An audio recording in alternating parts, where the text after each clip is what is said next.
Goedemorgen, good morning. Great to see you in the early morning in Amsterdam, here in Pakhuis de Zwijger, on the third day of the festival We Make the City. You have probably talked already a lot, inspired, shared on the concept of city making. And well, the idea is that we are all city makers, whether you are an urban planner, a professional, a citizen in a neighbourhood, a person working in the municipality, an architect, an entrepreneur or a worker in a big multinational or an SME. We are all city makers. And that is the idea behind the festival, We Make the City. And we talk about lots of things, and today we're going to focus on a specific method or philosophy on how to make cities, and it's called placemaking, making places. And with a fast-growing city here in Amsterdam, but you can see that all over the world, high demands for housing, building, and most of the times when the economy is going great, people who are planners forget the people, right? They just build houses with big companies. And today we're going to see whether that can change.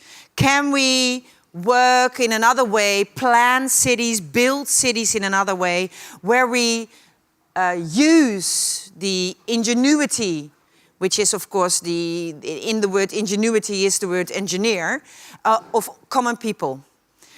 Who really understand what it is they want in neighborhoods. So let's see whether we can use the philosophy, the procedures, the programming of placemakers to really understand how we can make cities more inclusive, more vibrant, more livable, better. And we're going to do that in a few hours with tons of presentations from all kinds of professionals, academics, people who really understand this matter. And hopefully we'll have some time also to tap into the knowledge of the audience. Because generally in We Make the City, the real knowledge is not on the stage. Oh, it is also on the stage. But it is in the room, of course. And hopefully the people who are here in the room inspire you to really share your vision on the subject. So feel free to just, let's say, hack the meeting and raise your hand and contribute, because we also make this morning together. We will start off by almost every meeting here in We Make the City, and they have crazy agendas, but we really like it that the city of Amsterdam is so involved. And almost all meetings we try to get these new governors of the city into our meetings, because, well, we like to get to know them. But also we feel it's really important that the government of the city of the municipality of Amsterdam is involved in this new idea of collaboration. And we are very happy that they share that idea. So they've just been elected and they are just kicking off their administration. And in the document which started this, lots of words on together, collaboration. We're going to do it differently. We're going to do it with the entire city. So that is quite hopeful. And we're very happy that all of them participate in this conference, although they have crazy agendas. So let me introduce to you the new alderman of spatial planning, land use, sustainability, climate and energy here in the city of Amsterdam, Marieke van Doornik. Yes. Fantastic that in that crazy agenda of you have the time to join us and to welcome our Dutch and Amsterdam citizens, but also citizens from the entire world here in Pakhuis de Zwijger. So this festival is We Make the City.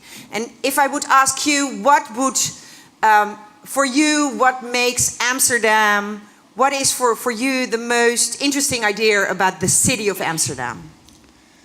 What kind of image do you have of that?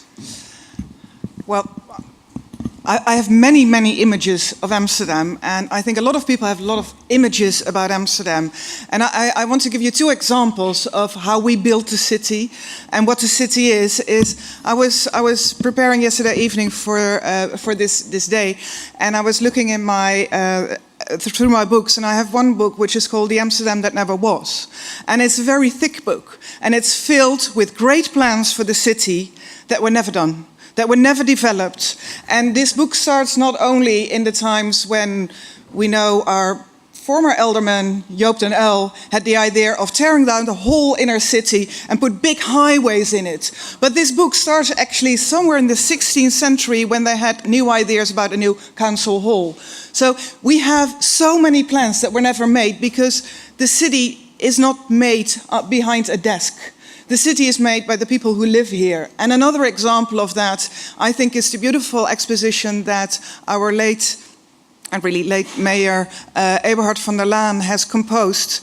And he recently passed away, but just before his death, he composed an exhibition in the Amsterdam Museum, which is free access. So please go there, because it shows the city in transformation all the time. The city is never finished, it's always transforming, and it always transforms in a way that wasn't planned. And at the same time, you have to make those plans because you have to envision the future, and you have to make all these great ideas, and some of them will be done, and others will just end up in a book of the city that never was. Yeah, so kind of that means that you have like a humbling experience, because every plan which will be on your desk, you never know in 10 years' time which of these brilliant plans is going to be executed and which not. So if you personally, because you just became an alderman, have to envision Amsterdam the way you really would like it to be, what do you see? Well, if I envision the city that I would like to be, I don't have the plans on what should be where or what we should build. I just have tons of ambitions about the kind of city that I want to live in and I want Amsterdam people to be living in, and that is a sustainable city. So it's a city where we finally get rid of our addiction on fossil fuels and we have complete renewable energy. We really have to change our ways of producing and using energy. I see a city... Yeah, if you like the ideas, you can show that by club. It's nice. It's great. At the same time, we want to have a completely accessible city, an inclusive city, a city that is connected between people and between neighborhoods. So we need to build a huge amount of affordable housing, which is also a big ambition. We have to have a city where the green is protected and even improved, because the green spaces in this city is what makes this city so beautiful. So what we need to do and what we need to, and I don't have the plan right now, I just started 3 weeks ago, but it's really to ensure that what makes this city such a great place to live in, such a place to live in where everybody wants to live, where everybody wants to have their businesses and things like that, to keep those characteristics. At the same time, we know the city is changing and transforming. So how do you make sure that we keep the qualities that we have? Because we were looking at the city right now, we're looking at these big numbers that we're giving. 7,500 new houses every year. We have all these big plans, but it's not all about quantities, it's also very much about qualities, because of course we're going to do some stupid things, but we don't want to have too many regrets if we look back 30 years from now and looking at the city. We don't want to be saying, oh my God, what kind of city did we leave for our children? Yeah, because that's of course because in your first term, the Joop den Uyl, who later became a prime minister of the Social Democrats, who thought that everybody had a right to a car. And he thought that you should be able to, with a highway, have the right to actually go to your house. So he had this idea of a big highway through the city. And you actually see the reminiscence of that vision still in Amsterdam. It took us about 50 years to correct that image, because the Wieboudstraat, which was a big kind of like starting point of a highway, was an awful street. And it took you about 50 years to correct that wrong vision. So it takes long time if you make mistakes to correct them. If you make mistakes, it takes a long time to correct. At the same time, we are in a hurry in some of the developments so we probably make mistakes, and there should be this kind of license to fail, because if you don't fail, you don't experiment, you don't. But the mistakes shouldn't be too big, and I think we should, discuss it with a lot of people. Yes. So the what is, you say, a sustainable, affordable, inclusive, accessible city with lots of affordable housing. So that's the what. And if I ask you, how are you going to do that? You say, okay, for starters, I need a room to fill. And that's interesting, because when I asked the CTO officer, one of the persons in City Hall, why we have this festival, We Make the City, he said it's the acknowledgement of the fact that we in the City Hall just don't know everything. We need much more expertise than we can ever organize within the City Hall.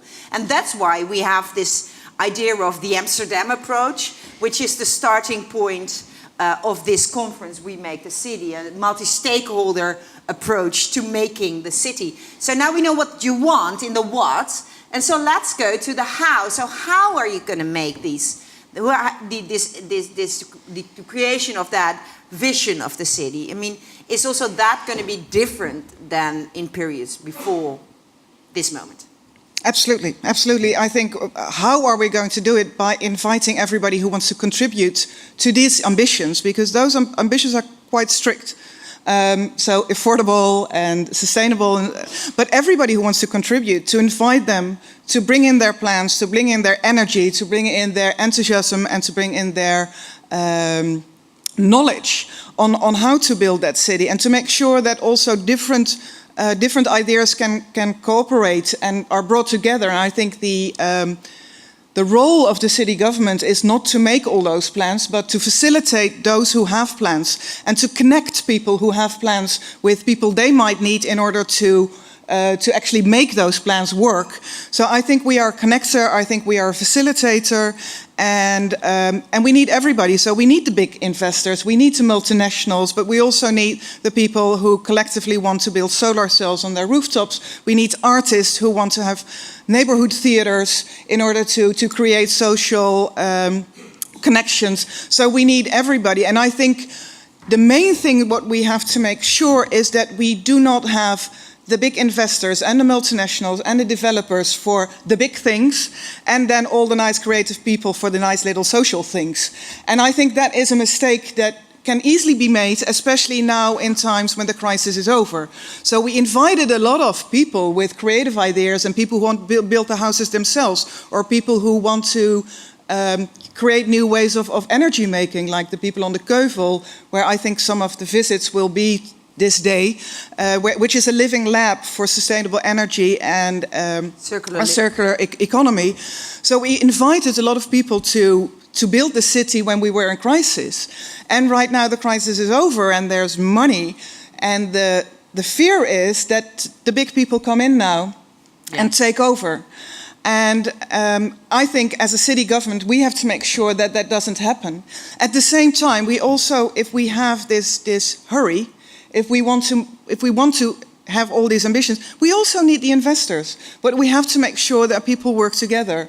And we have to make sure that we can do things by experimenting, by having a living lab in this city, and at the same time build those 7,500 houses a year and make this huge energy transition that we have to make, that also needs a lot of investments and, let's say, mass. And so I think there is attention that I'm feeling, and I'm inviting everybody to help me think of solutions on how to combine the fact that we need to experiment, that we need to make place for everybody, and at the same time speed up. Yeah. And also the quality is very important, but we also need this quantity. Yeah, well, I think there are many people in Amsterdam and all around the world who would be willing to take up that challenge, because it's also sometimes a bit of a myth that these bottom-up initiatives are slow and they do great things and scale up. So it's interesting that you are asking us to engage in that challenge, because I think many people here in the room think, okay, yeah, bring it on, because we are ready. I mean, we've experimented a lot in crisis at times, and now we're ready for the big things, right? I mean, it's going to be fun to do so. Yeah. Oh, yeah. Yeah. So this afternoon there are many expeditions going into all kinds of areas in Amsterdam. People are going to meet. What is the suggestion for the audience? You think if you're here for 2 days in Amsterdam, please visit what area? Well, I think in the north of Amsterdam is a great area to go to, because you see in Buiksloterham, you see all those people who started to build their own houses and their own neighborhoods. You see, we were also the Keuvel we were mentioning, which is the Living Lab. So. And I think it's especially because we had all these big plans as a city for Amsterdam North, and then we had a crisis, and then the big investors left the city, and so this city makers from bottom up really took over that part of the city. And I think some credit to city government. They were given the opportunity. They were also invited to come here, and I think that's also a big lesson for us, and to keep in mind that if we want people to take up things, it means also that we have to give away responsibility and sometimes give away control. And that's a very scary part for a city government. And in a way, it's also logical, because we do have a responsibility for the full city and for the connections and for everybody. But we have to, also, give control, give over control to others, as long as it's sustainable, affordable, and connecting.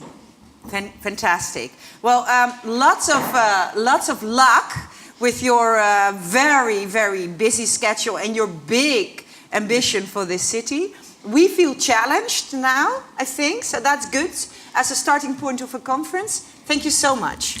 My pleasure. And she wants to say something. Now, I wish you a fun and a very creative day, and I'm very sorry that I have to leave. I'm in a situation now where I have no control whatsoever over my own agenda, where actually I should be sitting there and listening to you. So I hope some of the people from the city government are sitting here and will tell me on Monday everything what they've learned today. And what you missed. And what I missed and what I need to do. Yes. So thanks very much. Have fun. Have a great day. Okay, thank you so much. Marieke van Doorning. Yes. Yeah, so the aldermen are responsible also for crisis management when something happens in the city, and she needs to be talked through the crisis procedure. So the entire day you will learn about how to deal with crises. Fun day for you ahead. Okay, so thank you for that great kickoff. I hope you feel challenged and feel that there is a new wind in town, in this town, where you're actually really invited to participate in also the big planning of this city. 7,500 houses every year. Entire neighborhoods are going to be created the coming years. Good. Let's go to the next speaker, who will give a summary of a workshop which was organized yesterday called Cities Under Pressure.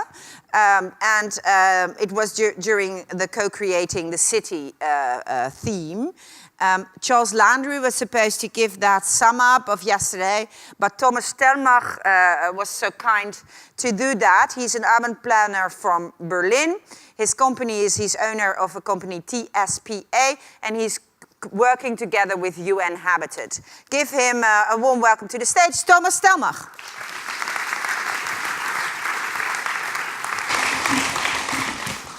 Yeah, thank you, Natasha.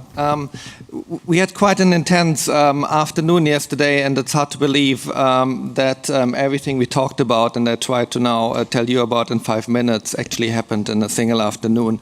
We had a small group of representatives from Manchester, from Lisbon, Berlin. I was part of that, and of course Amsterdam. And indeed, there is a new wind and a wind of change. We first actually looked into the global changes that are happening, because capital today largely zooms around the world in an uncontrolled way, which means if there's an investment opportunity here, the city starts changing rapidly, but if that's not working anymore, that's over, and suddenly another city, maybe very unexpectedly from the policymakers, is in the highlight.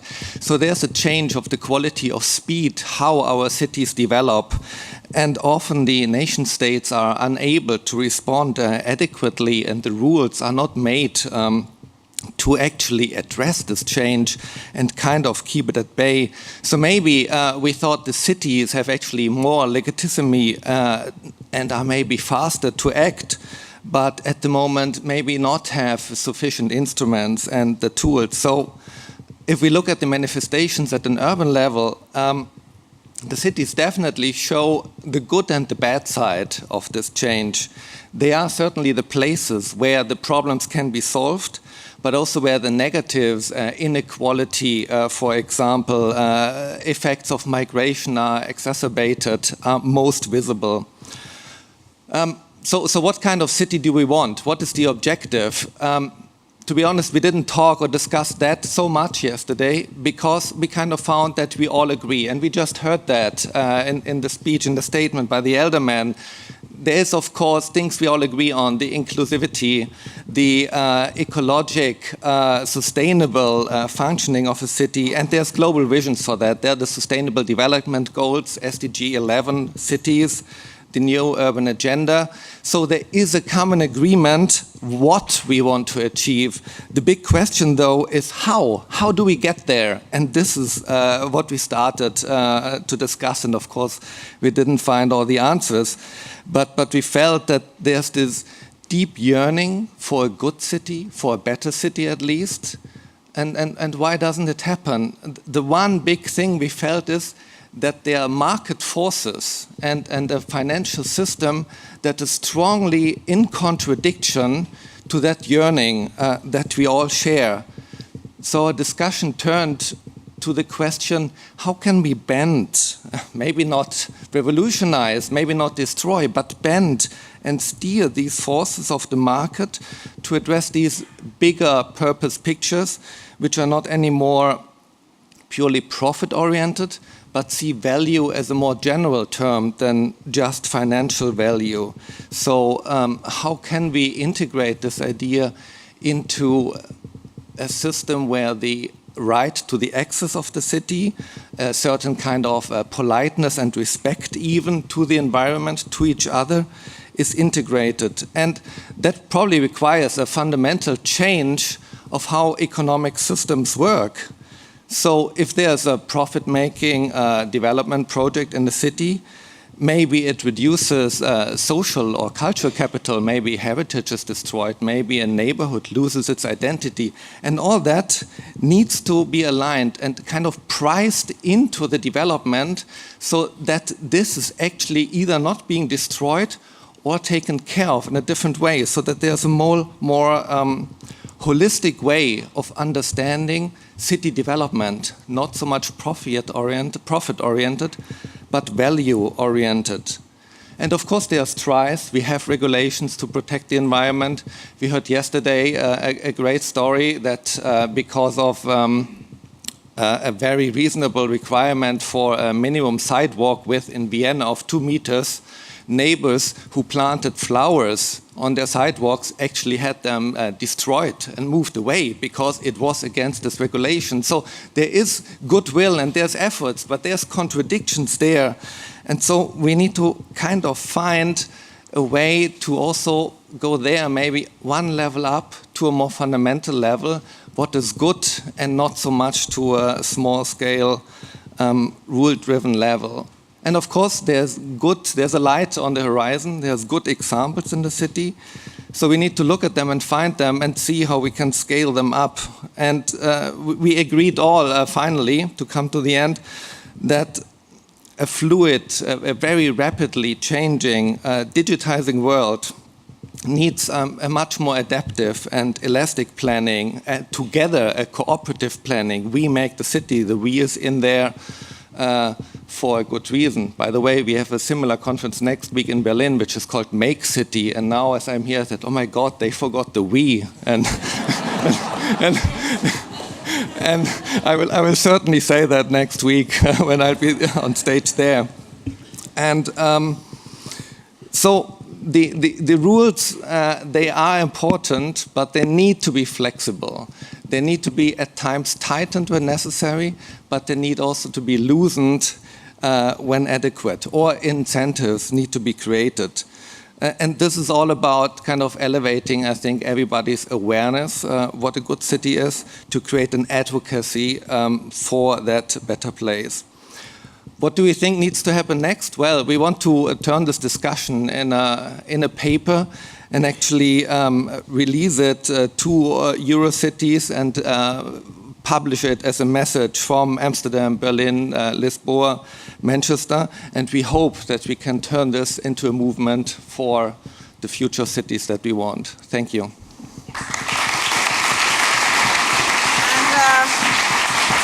Thomas, if people here want to contribute to that paper, they can find you, or do you say no? We're already done. So, is there going to be some co-creation going on? Absolutely. How could I say no now? I mean, that's a trap. No, we're doing that alone. I'm sorry. No, please. Please. Now there's no email or anything, but you can find me. I'll be here the next hours. And we would absolutely love input and widen the team that we started small yesterday. Thank you very much. That's such a brilliant idea. Thank you. Yeah, good. So thank you so much. Because it's interesting, if Eurocities is going to talk about that, the movement, if you want to create a movement, it's nice to get them in an early stage, right? Not sign, please sign at the dots. No. Okay, good. Let's go to the third speaker. Very honored that he's here, working at the Project for Public Spaces as a senior vice president. He's going to talk about the opportunities of placemaking and place-led governance. Let's hear from him. Ethan Kent, please join me on stage.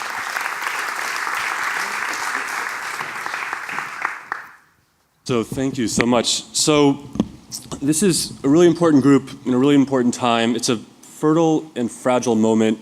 I love the way Marika described the tension between the incredible informal planning, the great placemaking that's been emerging here that you all do as well as anybody around the world, but also the inevitable, the big guys, the big housing, the big projects, and that tension. And then how, of course, this all relates to the New Urban Agenda, too. This isn't just about Amsterdam.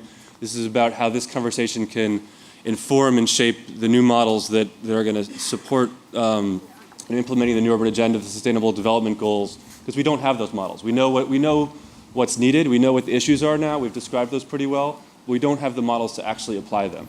And it's actually figuring out, the coming together of these two tensions that I think is going to yield and apply in places like Amsterdam North that I think we can. And because of the expertise that's here and the creativity and the openness, not just the knowledge and skill, but the way you come to this with, the way that's reflected in this room and reflected in the incredible convening power of Pakhuis, the way you really think locally, but you so generously invite people like us in globally, that these answers can be developed. So you have a lot of responsibility, and we have a lot to figure out today.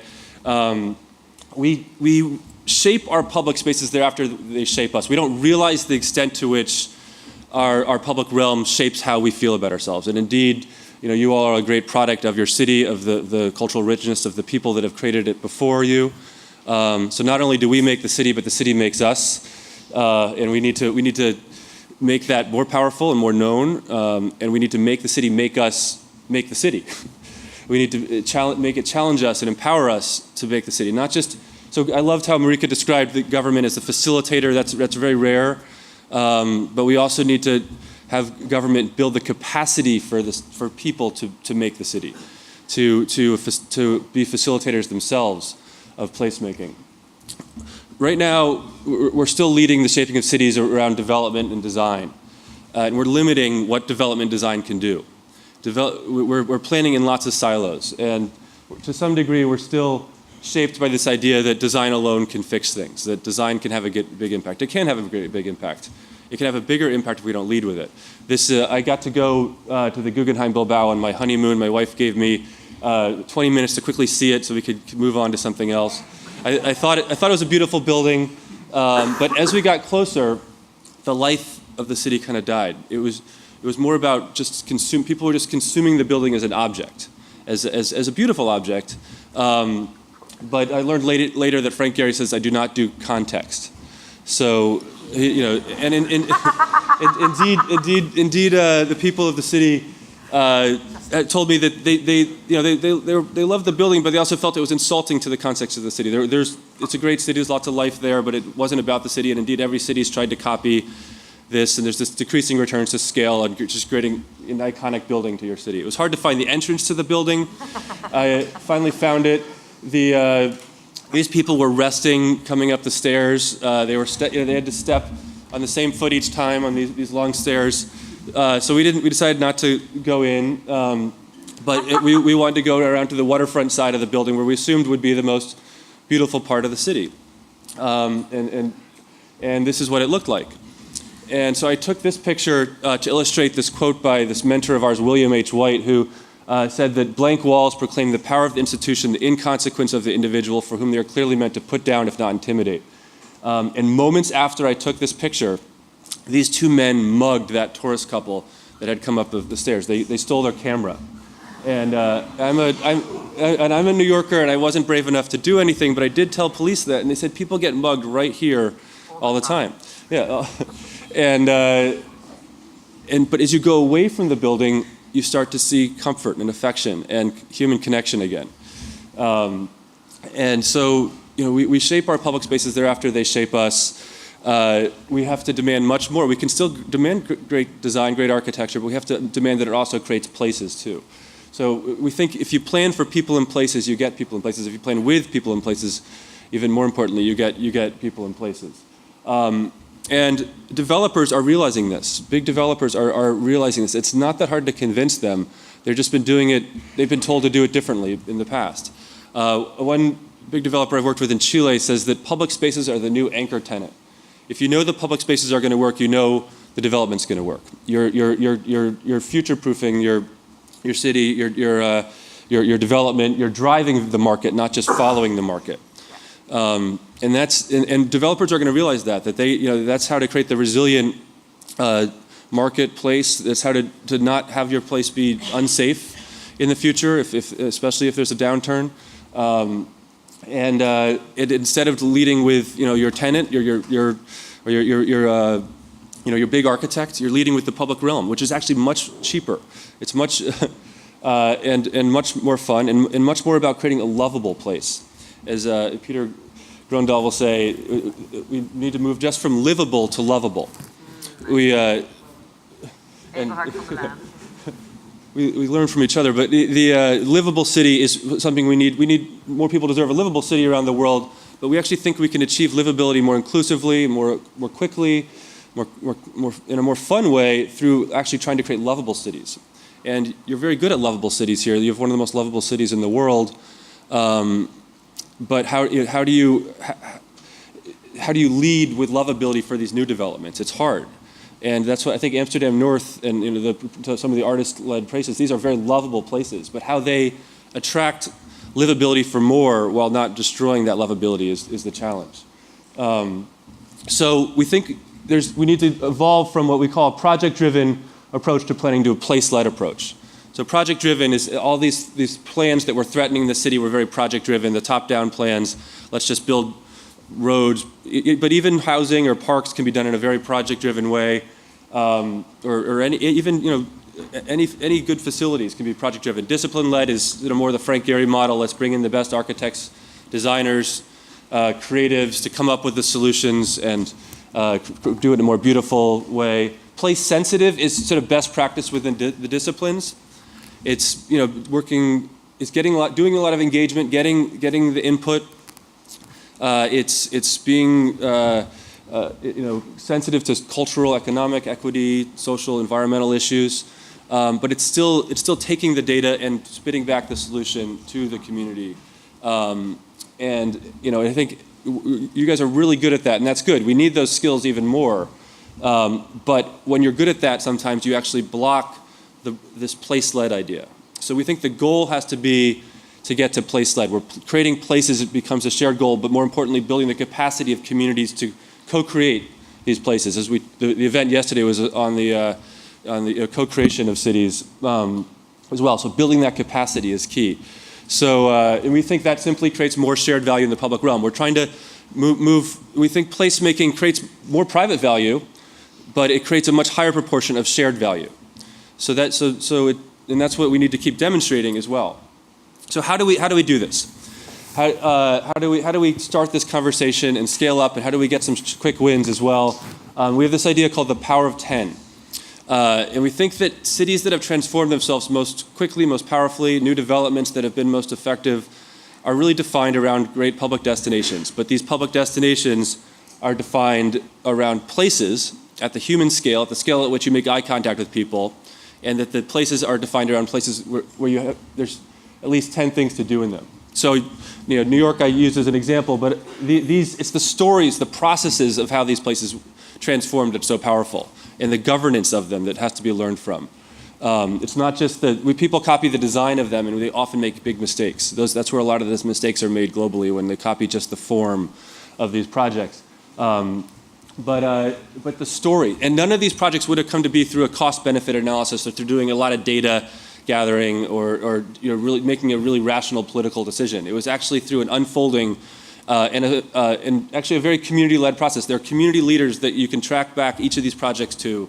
We call them zealous nuts, people that were really passionate, a little crazy, people like Peter here that I'll pick on some more, that know that don't look at the odds against them, and there's the story of unfolding that they enabled. They saw themselves as facilitators of other people getting on board with their vision, but now they're also the managers and programmers of those spaces. They're continually evolving these spaces.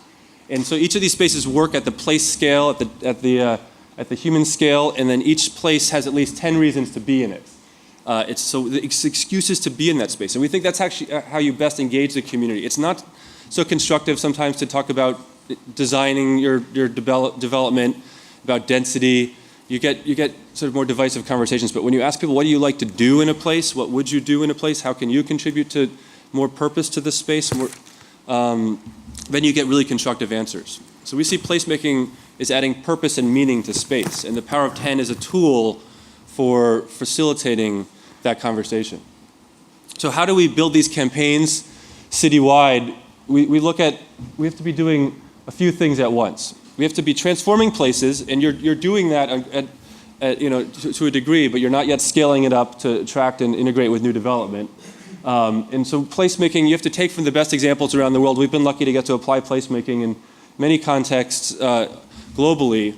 So it's learning from these efforts and these processes and tools, but it's also looking for systemic change. How do we actually, if we're just doing the little stuff, lots of little stuff, and you have all the most innovative stuff, the solar panels, and you're doing that better than anybody. But if it's not creating systemic change, if it's not creating a new system of how you all work together, it can actually be perpetuating the existing system. If we're just impacting a little less, making things a little more sustainable, but we're not changing the systems to be much more creative and create change at a much faster pace, we're not going to ever address the larger challenges we have. So we see all these different causes, all these different movements coming to place to found a more fundamental change, a more systemic change, but also create more collaboration amongst them. Because we can't do it alone. Each of these causes is important, bringing really important solutions, but they can't do it alone. And then we have to build a movement around a project, neighborhood, citywide, and globally.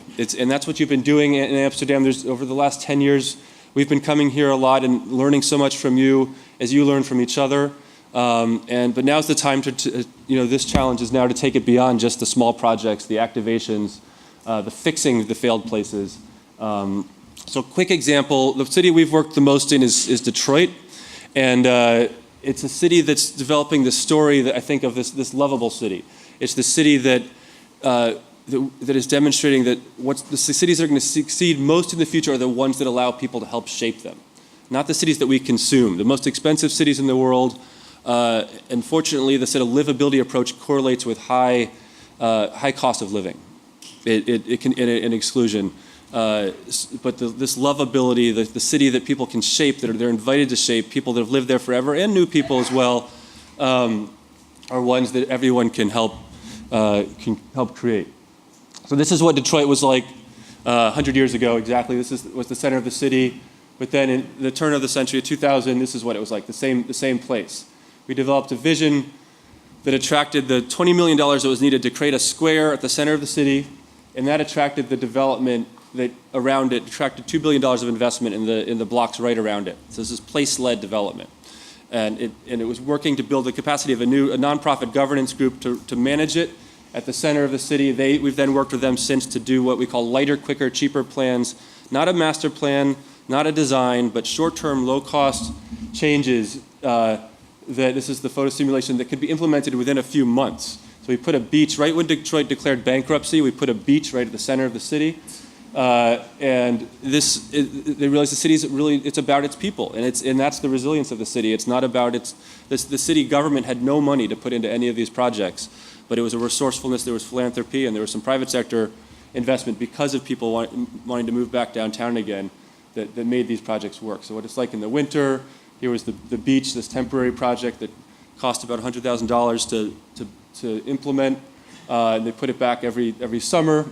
But it's at this scale that cities fail and succeed. And it's at this scale that a new development can fail and succeed. So it's making it work. It's the layering of purposes to this space that enable people to really connect, have memories, really open up, and allow for the informality that it needs to be at the center of every neighborhood, of every project. But it's all inexpensive materials, and it's a lot of economic activity. So we need to not only allow people to shape the place, but shape the economy, and we need to bring economic activity into place. The maker culture is also permeates everything. This is the core of innovation, is cultural innovation, social innovation. It's about mixing people, connecting them to place, and the place attachment that this creates. If people aren't attached to their place, they'll just move wherever they want. Place attachment is really what drives entrepreneurship and the culture of people creating places together. So again, place attachment is the lovability part, the softer side of things, but it has a real hard outcome as well. So last two slides. The project-driven approach is how things were done before. You come up with a project, you present it to people, even if it's exactly what they need and exactly what they even what they said they've wanted. This project, it comes out through a narrow discipline, a narrow set of solutions, and you often get public input after it's defined already. The only people that participate, their only power is to say no, so it's not a creative process for anybody.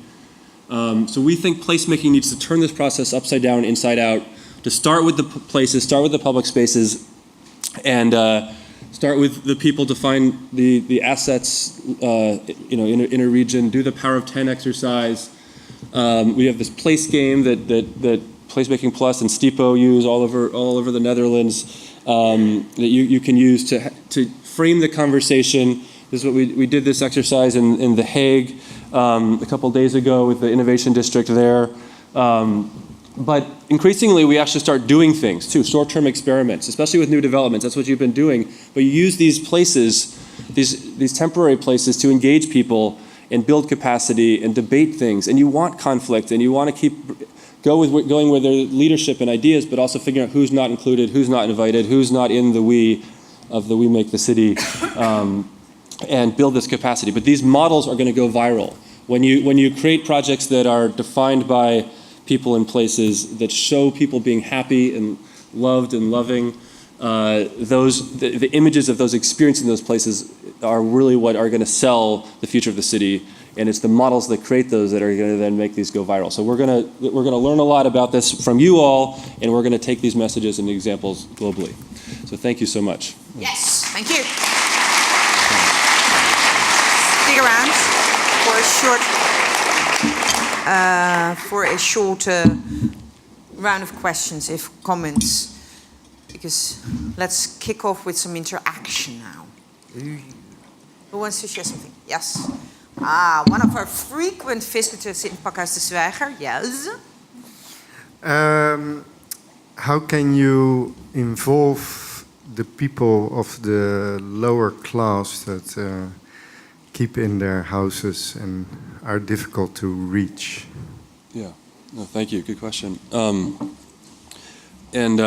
You know, and Peter can help answer this too at some point, but because he's been working in a lot of these neighborhoods here. So you don't want to answer the question? No, I mean, I haven't done it as much in this city. So. No, but it's everywhere, right? Yeah, and there's going to be some of the tours this afternoon. We'll discuss this as well. Yeah. Amsterdam Southeast. In Amsterdam, it's called the Bijlmer. Yeah. But yeah, we do have to increasingly go to these neighborhoods. Actually, we worked in a lot of the poorest neighborhoods in Detroit as well. And what we've done is, instead of doing a lot of workshops where you make people come to you, you throw a party in the streets with people. You have them. Sometimes you have free food and such, and in exchange for getting a lot of engagement and input in that effort. But the party is a temporary exploration of what could be done in these spaces, and we find that especially non-white cultures they're closer to understanding public spaces and placemaking in places where they come from, but they're being lost quickly. I know we did a workshop in Plein 4045 here, doing this place game. Right?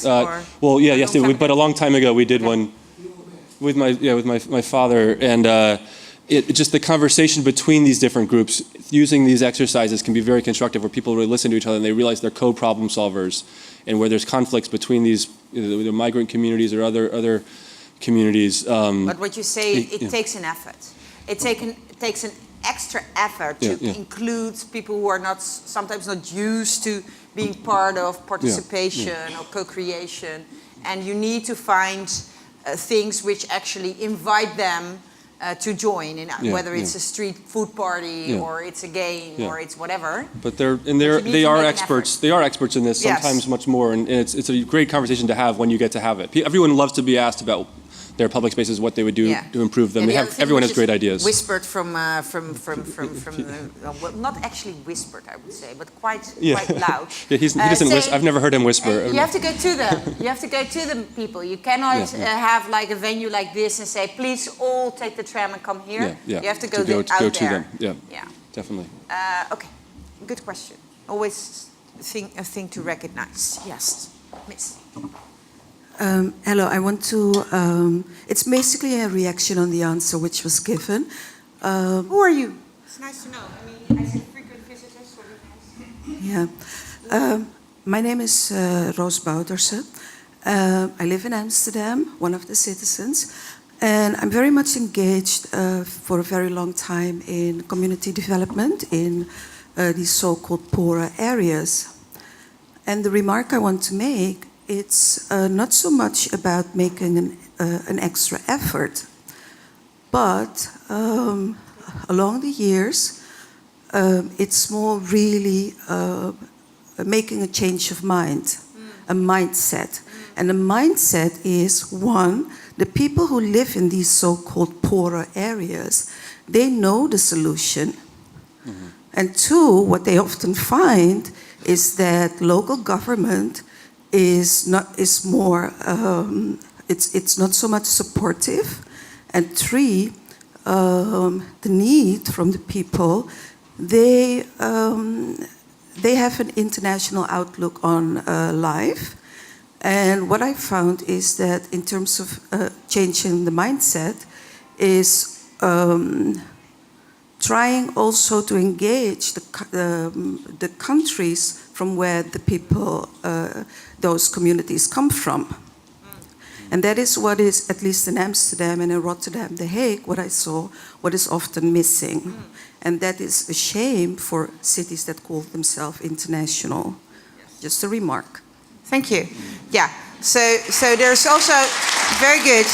In the opening night, Kate Rayworth was mentioning a change of mindset as a very essential, how do you say that, necessary ingredient of a transformation, of the transformation to a more inclusive society. Thank you so much for that remark.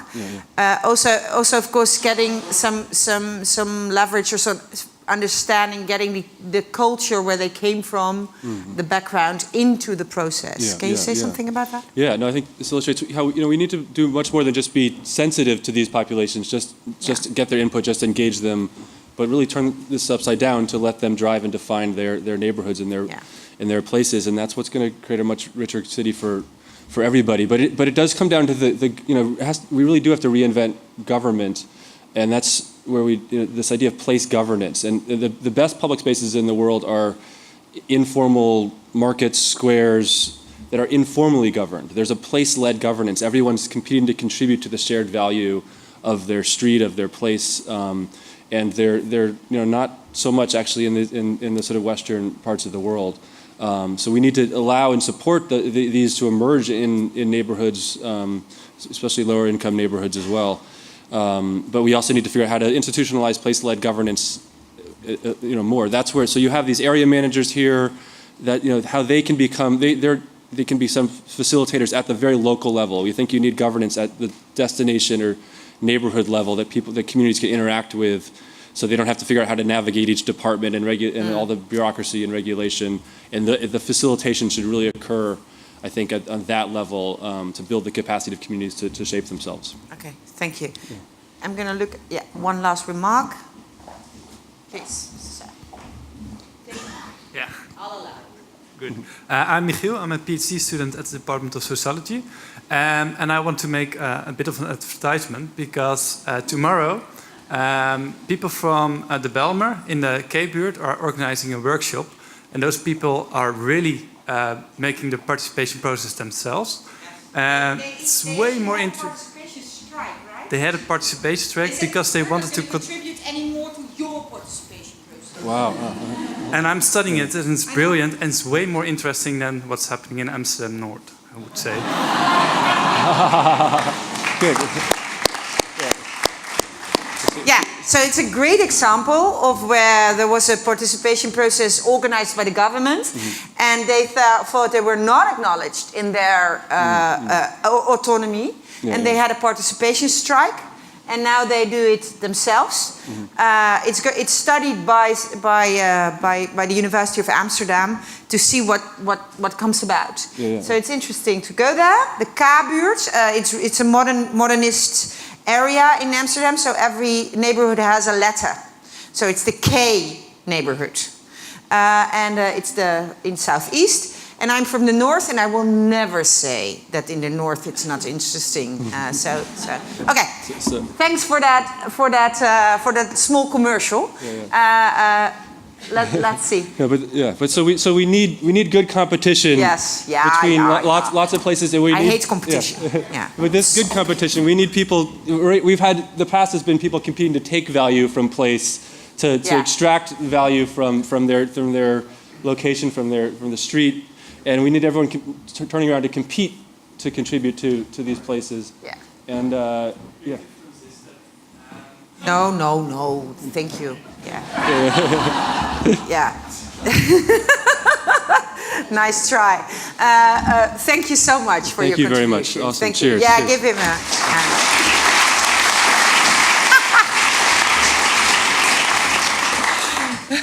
If you're a PhD student and you're so enthusiastic about your project, I love it. Thank you. Good. Let's go to the next presentation, and after that, don't worry, room for questions and a coffee break. So that's good, I think, for everybody to know.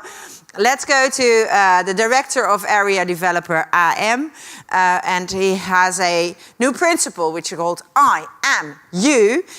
Let's hear from that. Peter Heuvelink. Thank you.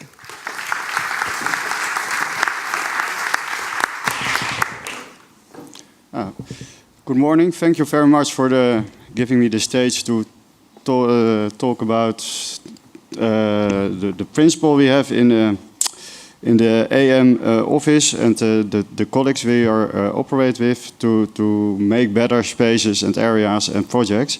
I'm a normal citizen in Amstelveen here in the area, so I'm not used to speak in English. Maybe we can make this presentation together. So when I search for words, then we can crowdsource the right words so that everybody can understand the message I will give. And otherwise, when the message is not good, I'm glad to... Don't worry, we'll help you. Yeah. Okay, very good, Natasha. And then I came back for the citizens here in the Netherlands and gave the presentation in Dutch. So it's always a good issue to get to the AM philosophy. My presentation is about the benefits we kept from an interactive process to come to the DNA of an area or project. It's an interactive process with stakeholders, other companies, co-makers, knowledge centers, and the surrounded inhabitants of the area. So we are and the new residents of the area are involved at the DNA for the place too. At the site, there are a few projects of us, besides the project Wikkervoort, where the approach can be tested on.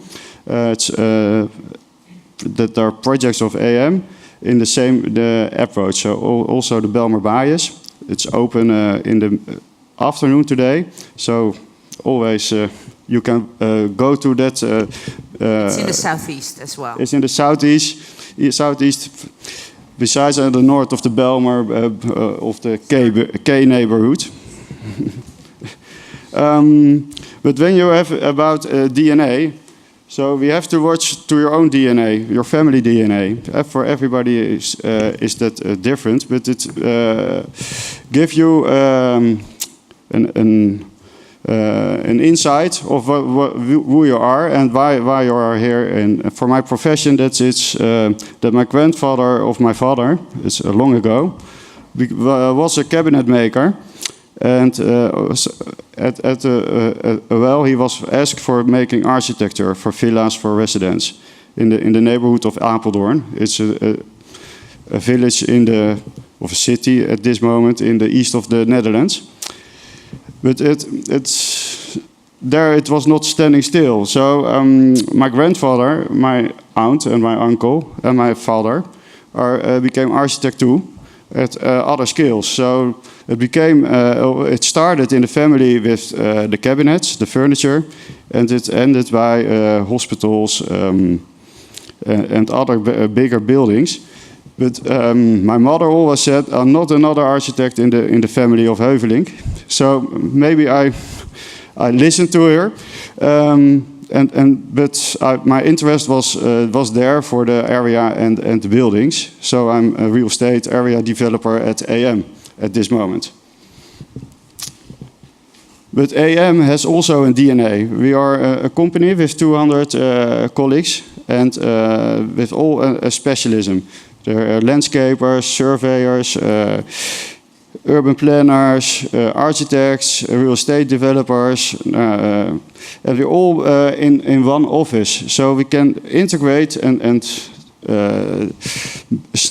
can share the knowledge we have on a fast way. And we also do public opinion panels at external. That's in the outside. So we have on that base we have more. We are close to the topics what is in the society. We hope, but it can always be better. So we stimulate colleagues to go to these platforms and other discussions in the public to listen what the topics are there. AM Northwest, where I'm a director of, is focused on the MRA metropolitan region Amsterdam. And we have there a lot of projects, and we act in all the projects to from a regional perspective. So it is for us important to make the projects in his own identity, his own place, but with an extra effort for the regional. For the region. The region is for us the scope where we operate here.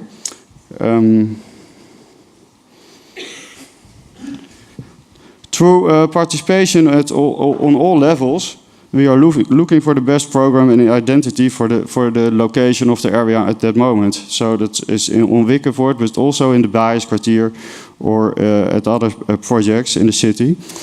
It's an interactive process between the region, the city, the neighborhood, the street and the dwellings, the houses. It is for us important to interact at the skills and be in discuss with the stakeholders on that skills. And that is a continuing process to analyze our projects. Survey has proven, it's not our own survey, but it has proven that you get that you add value to a house when you invest in the residential environment. So we look to the residential environment from the analysis, and the building is it's a middle. It's not the target for us.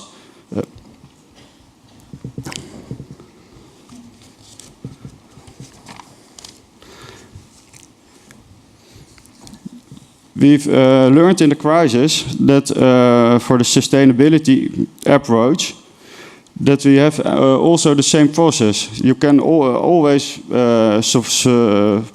get solve the problems or the ambitions on the house, but that's an expensive way sometimes, and it's not good always for the quality of the residential environment.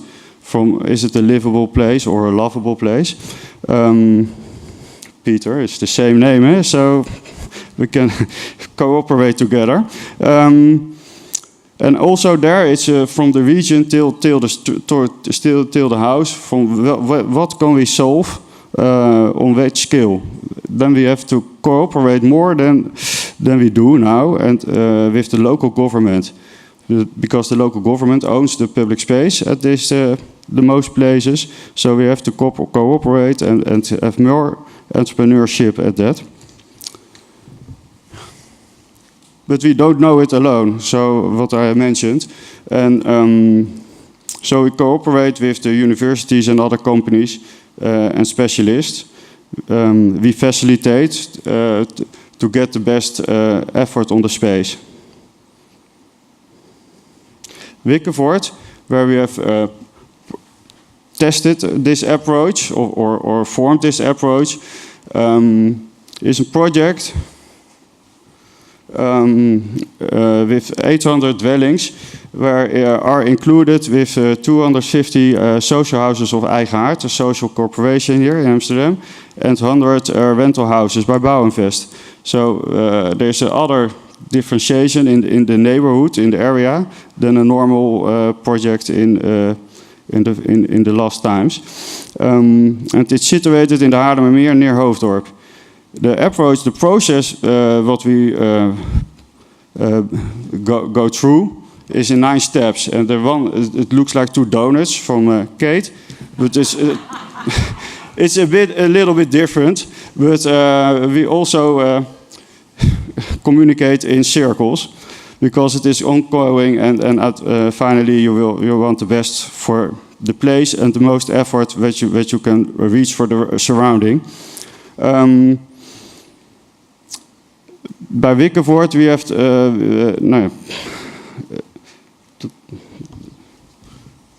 this was the initiative. So there's 9 steps, and for the steps we have walked through, we have finished. I have one slide to prove what we have done by Wickevoort at that phase.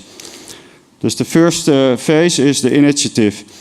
There was a health facility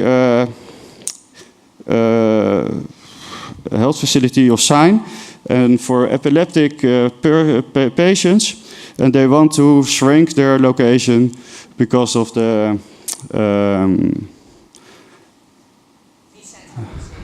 decentralization, but also because of the cost of exploitation. And they wanted the primary target to have more be a part of the society. It was like a vacation vacation park, all bungalows, and now they're set in more compromised buildings, and there was an area around for normal housing, so they can be part of the society. We started with the team and analyzed the scope and the area together for sustainability and for the area for which program, what can we do for impact in the region. And the region is, for us it was clear that it is a good point in a green zone between Haarlem and Hoofddorp. So we have to facilitate that, so you be part of the green area there.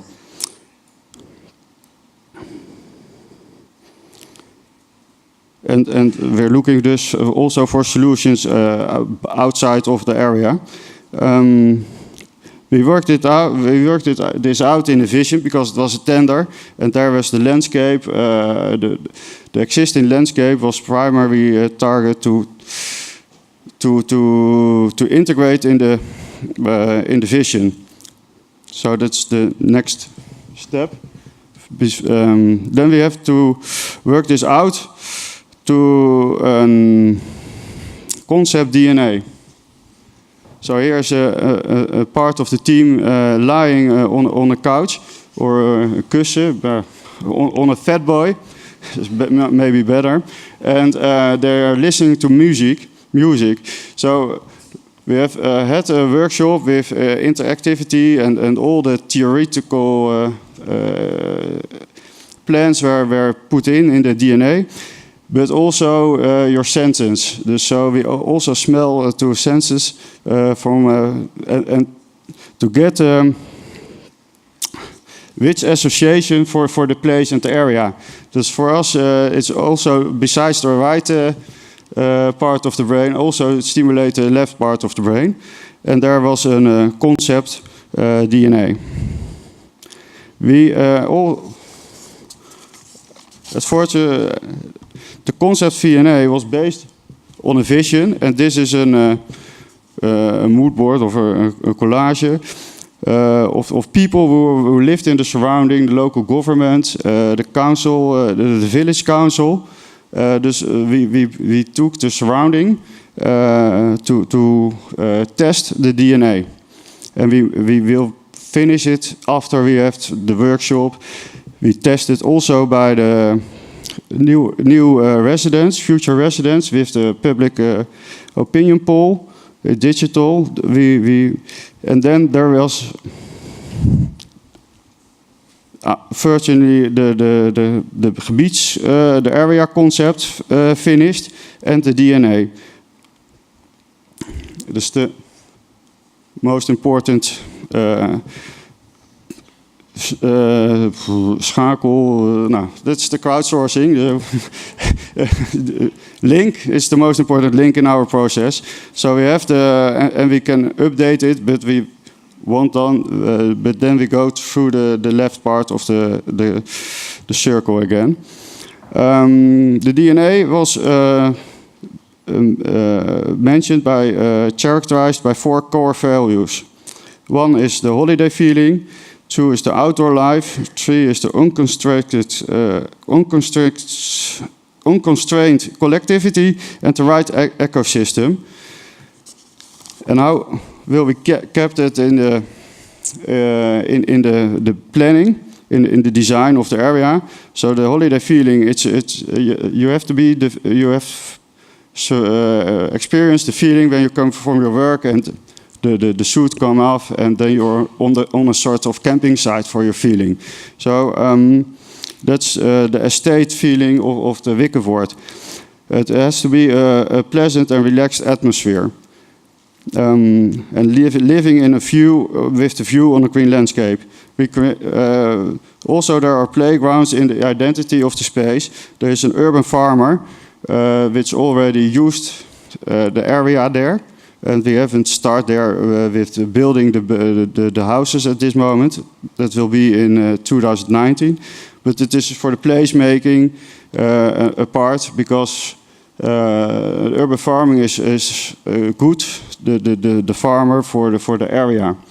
And the area in the future, he can take his part of the community.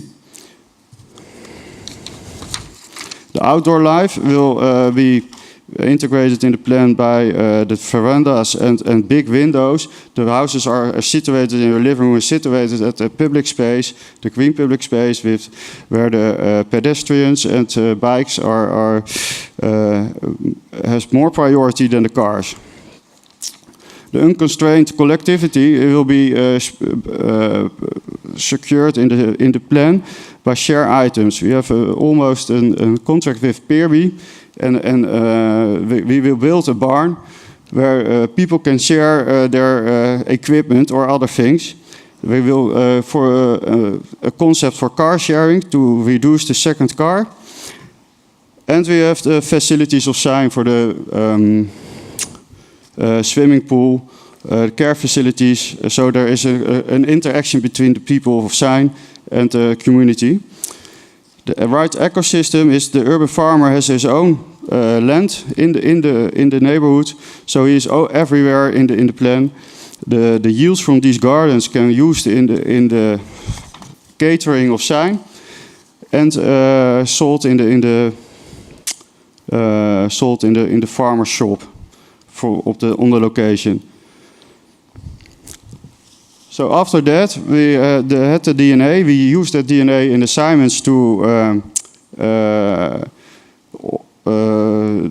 for this project and the activities on this project. Dus every time we asked from, this is the DNA, what can you do with your assignment? Who will you fill it in? The activities, so that it is secured for decades, we hope. This is an interactive workshop where we facilitate the development to make the first design for the first houses phase.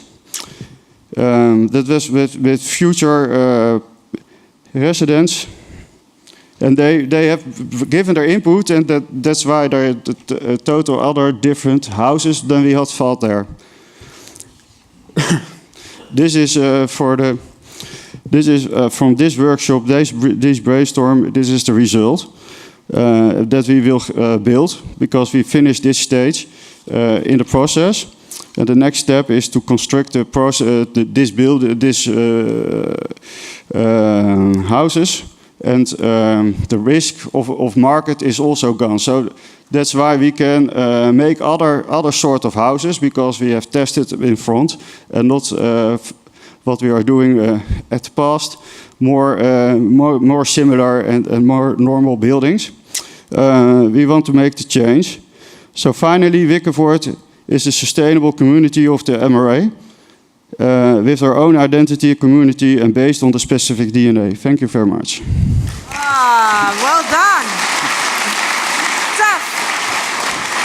The language of planning is really very with lots of jargon, which is tough if it's constantly in another language. MRA is Metropolitan Region of Amsterdam, right? I mean, just to get the idea.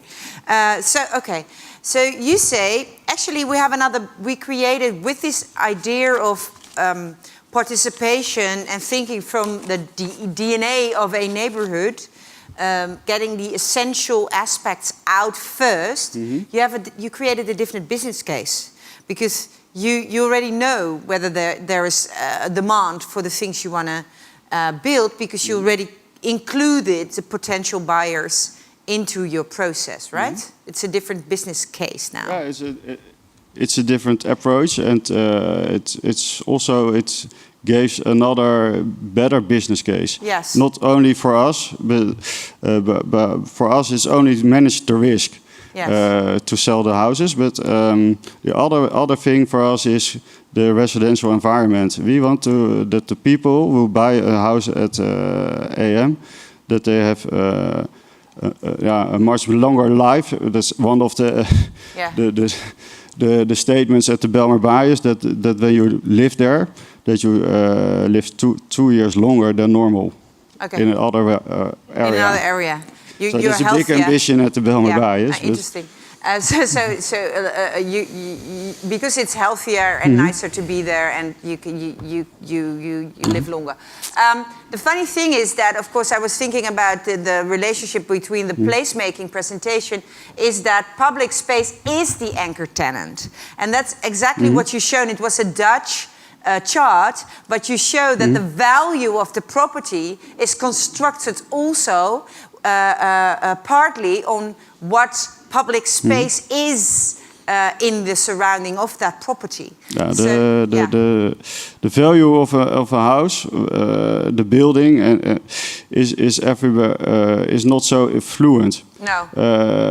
Is very stable, but the environment of the residential space, the residential environment, that creates that add the value. Yes. And when you do when you have a good story and a good DNA, then you can reach much more targets than only build a house. Yes. Then you can think about climate adaptation, circularity, other things. Lovable things. Lovable. Yes, thanks.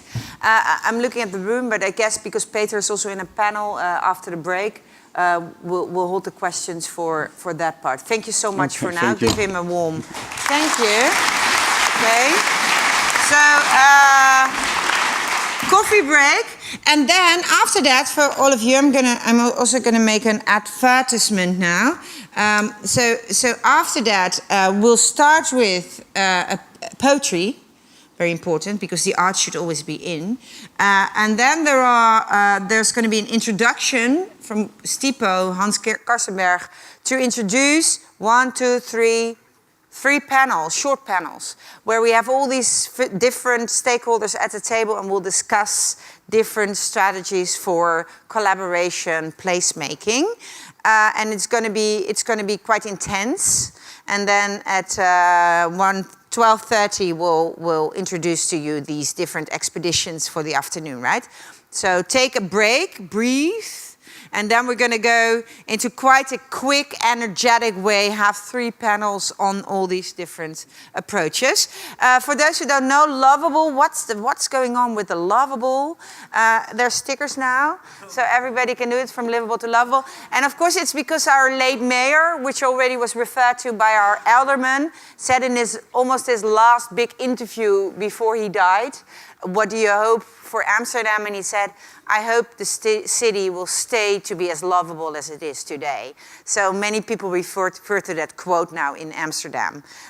So then you know the context. I know some people think there's no relevance for context, but you know the context of the quote. Have a great coffee break, be back, and we'll have a very interesting, intense 1.5 hours after that.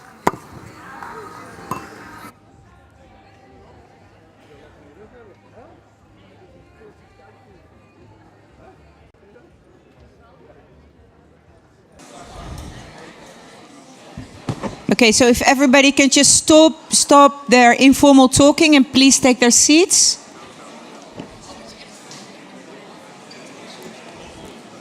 Yeah. Please, at the back, stop your interactions and just take your seats.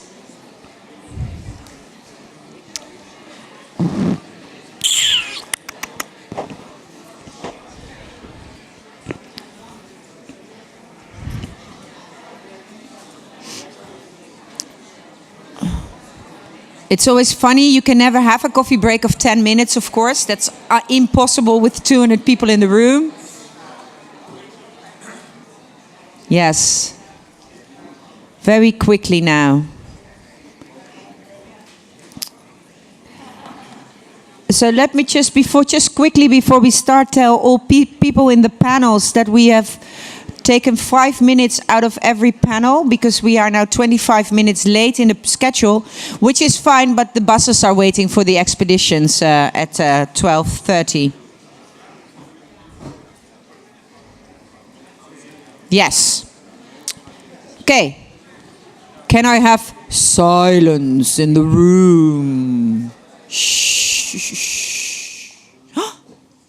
Oh, I'm so amazed about crowd wisdom. Thank you. Okay, let's continue this second part of this event. we're going to start this, get our minds again concentrated, and we'll do that by an intermezzo by poetry pusher R.G. Garfield. Please, can I ask you to join me on stage? Here he is. Where he is? R.G. Garfield. Give him a welcome to the stage.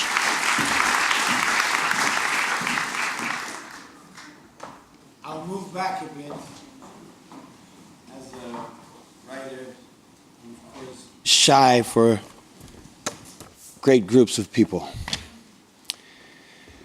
Jane Jacobs was the inspiration for today, and I think since the 70s, what all of you hopefully are doing.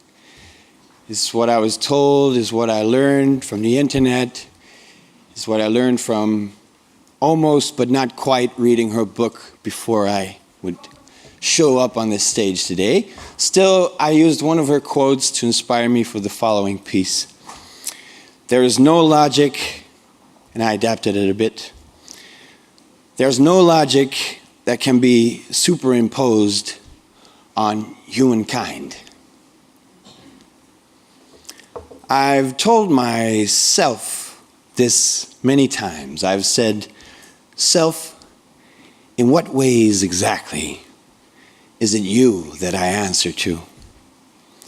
What about you makes that I heed your wishes, your every desire to grow taller and bigger? Are you not but a bag of steel bones, a messy collection of particles that each have their demands and needs? Is my left arm not an entity in its own right?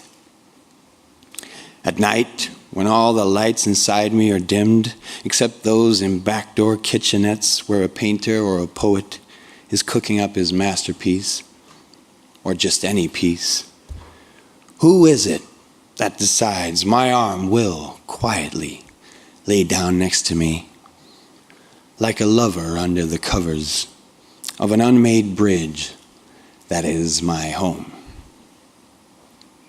My forearm self. Who decides my tattoo-sleeved Popeye-popped sperm whale of an arm rests in the port of my snoring heart? My hand as I lay sleeping, who says it won't creep like a spider creeps over painted city walls, defying our cries or screaming need for savior from the buildings we spray them on? That it won't, with spider milk, drip drop down on the stoplights and crosswalks of our minds. My finger self. Is it not a finger with a mind of its own? Does it service only you or only me when it scratches those patches of bubblegum newspaper leftovers off the sidewalk and under its nail? Or when it points to the highest landmark and touches in mid-air like Adam and his likes of a god? My knuckle.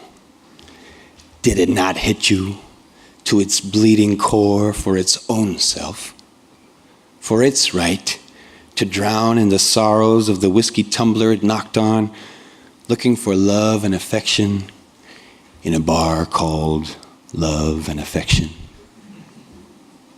Or my phalanges as they shake at the snap of my fingers, calling all who, in a city park at the edge of darkness, decide to camp and stamp out the beast of the belly. Or one of them sesamoid bones, embedded in a tendon or a muscle, ripped, cut, or curled at the touch of stone and steel of sky-scratcher madness. Did it not touch on a gut? In the human body, at birth, there are over 270 bones, but many of these fuse together during development, leaving a total of 206 separate bones in each adult human being, not counting those numerous minuscule sesamoids. like a metropole and its people. The common and the strange, we melt together hesitantly into numbers. Our sweat, the blood and the tears, one big puddle of mayor crazy, green-eyed project developer demolition expert. Our innocent eyes, set apart by a ruler with a ruler. To calculate the circumference of our pupils is to measure their diameter and multiply by pi. But at what time of day, by what light, should we take such measures, and whose pupils exactly do we quantify? If to measure out potential and dreams, all it took was a ruler, and any first grader could take on the job, then why in the hell would I answer to someone as grown up as you, self? Old and wise? Why couldn't it be that tiniest piece of me? The fibers in my honeycomb bones, the most innocent, the humble. My osteoblasts and osteocytes, whom I've never heard of, working quietly every day to build and mineralize their homes. Your home, self. Your calcium seeping into your blood like water into the streets, down from the fire hydrants on a sticky summer day. Your red and white blood cells all the way down to those close to insignificant amounts of iron and gold, radium, uranium. They won't paint you immortal, untouchable. They won't deem you radioactive or a threat to international security. They have no such power. But don't think, self, that just because they are weightless, don't think that they are not there. Atoms is what you are made of, selves. Nuclei, electrons, neutrons, and protons. Shaking and stirred at every decision you decide to claim for yourself. Higgs boson particles is what you are made of, self. Nothing else. Stardust maketh humankind, and it is to stardust, not selves, that we must fit our plans. Thank you.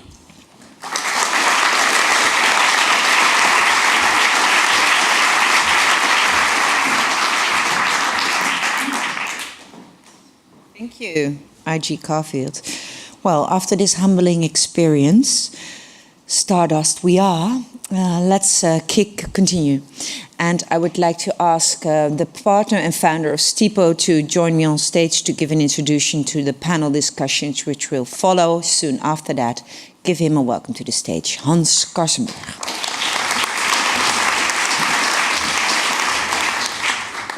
Thank you very much, Natasha. I will try to find my deep voice after this. I'm completely calm. No, I'd like to be among the people. That's where we should be in a WeMakeThe.City conference, right? If we can have the slides on the side as well, maybe. We work for Stipo, and just a quick introduction. We are an urban development team. And on the one hand, we help develop the strategy, for instance, in Haarlemmermeer right now to redevelop areas for 14,000 so desperately needed new houses in the metropolitan region of Amsterdam and redevelop Sloterdijk. On the other hand, we're working on placemaking in Soho and in Rotterdam, and we're redeveloping a former laundrette complex into a fashion incubator in Broedplaats. So this is kind of the scale of the projects that we work on. But I would like to use these 10 minutes mostly to talk about how are we framing our discussions in the panels, and hopefully here as well from now on. Because what I've noticed in the past years, that every discussion here about city making has always been framed in terms of before and after, and during and after the crisis. Even this morning we did so. And if you keep doing that, then this idea of city making is an idea that is probably necessary during the crisis and fun to do after the crisis, but not absolutely necessary. And I would like to give a little bit of an insight that we got, that we believe that something more fundamental, more deeply is changing right now. That means that it's not just a fun thing to do, it's inevitable. So if you look at those maps of the Netherlands, and I have a fetish for maps. I don't know who else is sharing this fetish with me, but I love maps. So here you can see the development of the urban development of the Netherlands through the decades. It was going pretty slow before the war, and then all of a sudden after the war, if we continue to the next ones, 1950, just keep your eye on the slides a little bit. If you go to the next slides, and we jump to 1980 and 2010, and so this is what's happened in the last 50 years. In the last 5 decades, we've been focusing mostly on expanding our cities into greenfields, into greenfield areas, right? And our whole system, our entire system, is built around that. The next 50 years, the next 5 decades, we believe, are going to be different, are going to be most dominantly about reinventing the urban areas that we already have. And that's a totally different profession. And we think that's a much more fundamental change than the discussing before and after the crisis. And no doubt in the next 7 years we will have a new crisis again. So that's just coming and going. But this is more permanent. Because if we look at the old paradigm, and I'm doing this a little bit black and white, so bear with me a little bit, because of course we can be nuanced about it, but it's good to just pull these worlds apart. If you look at the old paradigm, I guess urban planners and spatial designers, urban designers, they were in the lead. Because if you develop in a greenfield where there's nobody, you can just make the design for a couple of years and then construct it. And the society will only come in once the planners are already long gone and the developers are already gone. It's a little bit of an exaggeration, but redeveloping existing urban areas, that's a whole different idea. Because we're right now working in areas where there already is an economy, where there already is a society, where there already is a culture. So we have to work in a very interdisciplinary way nowadays. And I guess all of us know this, but it's not because we think it's fun to do, but because it's what these areas ask from us. And of course, more disciplines working together also means more complexity, because we don't understand each other's languages, we don't understand each other's worlds, we don't often meet each other. So we have to get out of our silos, like Ethan Kent was saying this morning. Another big difference, of course, is that working in greenfields, the stakeholders at hand, you had to chase away a few cows and buy up a few farmers, or work together with a few project developers as a municipality that may have bought up the land before you already. But I guess the amount of stakeholders that you needed to develop an area over the course of, let's say, 5 or 10 years' time, you could basically count them on the fingers of 2 hands. It was quite overseeable. Whereas right now, in redeveloping existing urban areas, we're dealing in areas with 10,000 residents who are already there, and 1,000 owners in an area, or 100 owners in an area. And they all have their plans, their ideas, their visions, their dreams. So obviously, in this situation, you cannot just have this model anymore where you do top-down planning and the city tells everybody what to do, because then people are going to say, yeah, but we have our wishes and desires as well. So it's going to have to be very, very networked. Very networked. And it, again, means a lot more complexity. Also, the money, the financial model is changing very much. We used to have this model here in the Netherlands where we did deep investments, and then over the course of 10 years you started building, constructing, and then you would earn back that money, the grondexploitatie in Dutch. And that doesn't work anymore in these existing urban areas, so you need to redefine the way the financial models work, which this is an example of Rijnhuizen that I'll be sharing with you later this morning. And then the process. Everybody here who once did a course in project management was basically taught this model. It's a very linear model. The assignment should be clear at the beginning, otherwise you have to give back the assignment. Remember that they told you this?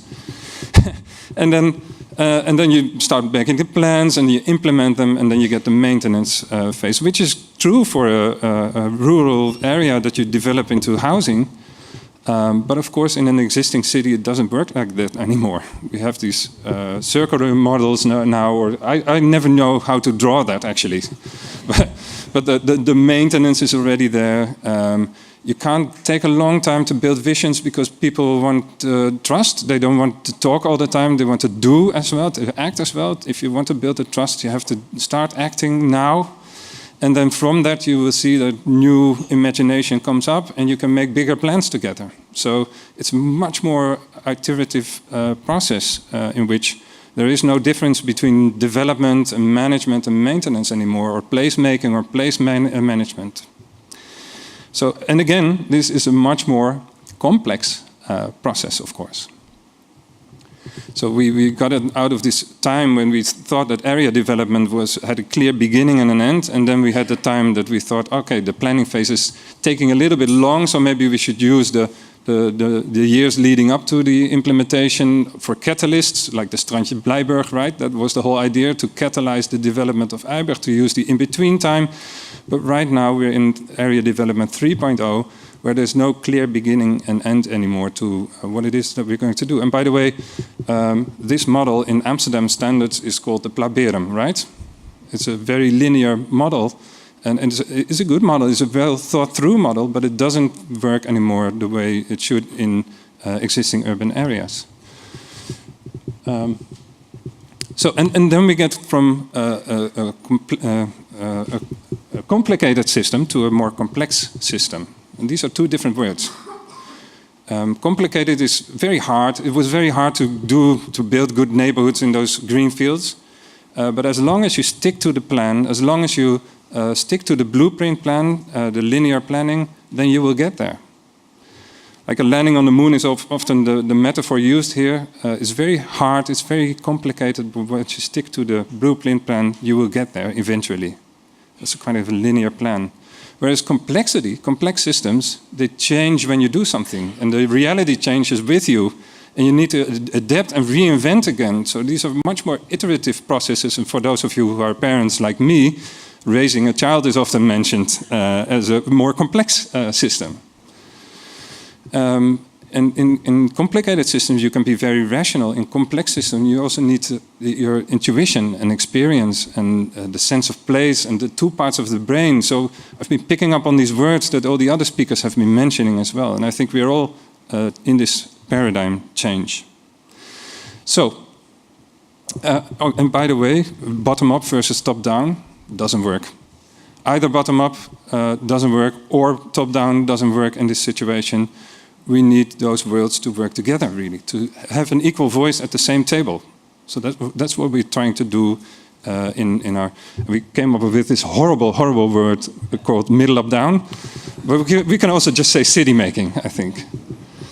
So, but if we do it right, the institutional partners, the residents, the people taking the initiatives, the city makers, the experts from the city, they're all going to sit at the same table. They have different roles to play, but they should have an equal voice, because we all need those voices to create a good city, to make a better city, which what We Make the City is about, right?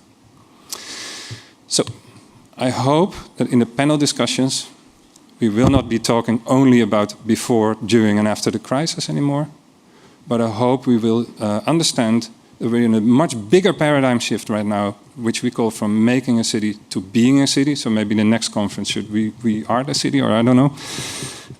In which still, of course, development takes place, in which it's also inevitable to be networked, interdisciplinary, have sense of place and emotions and intuition at the heart. Thank you very much.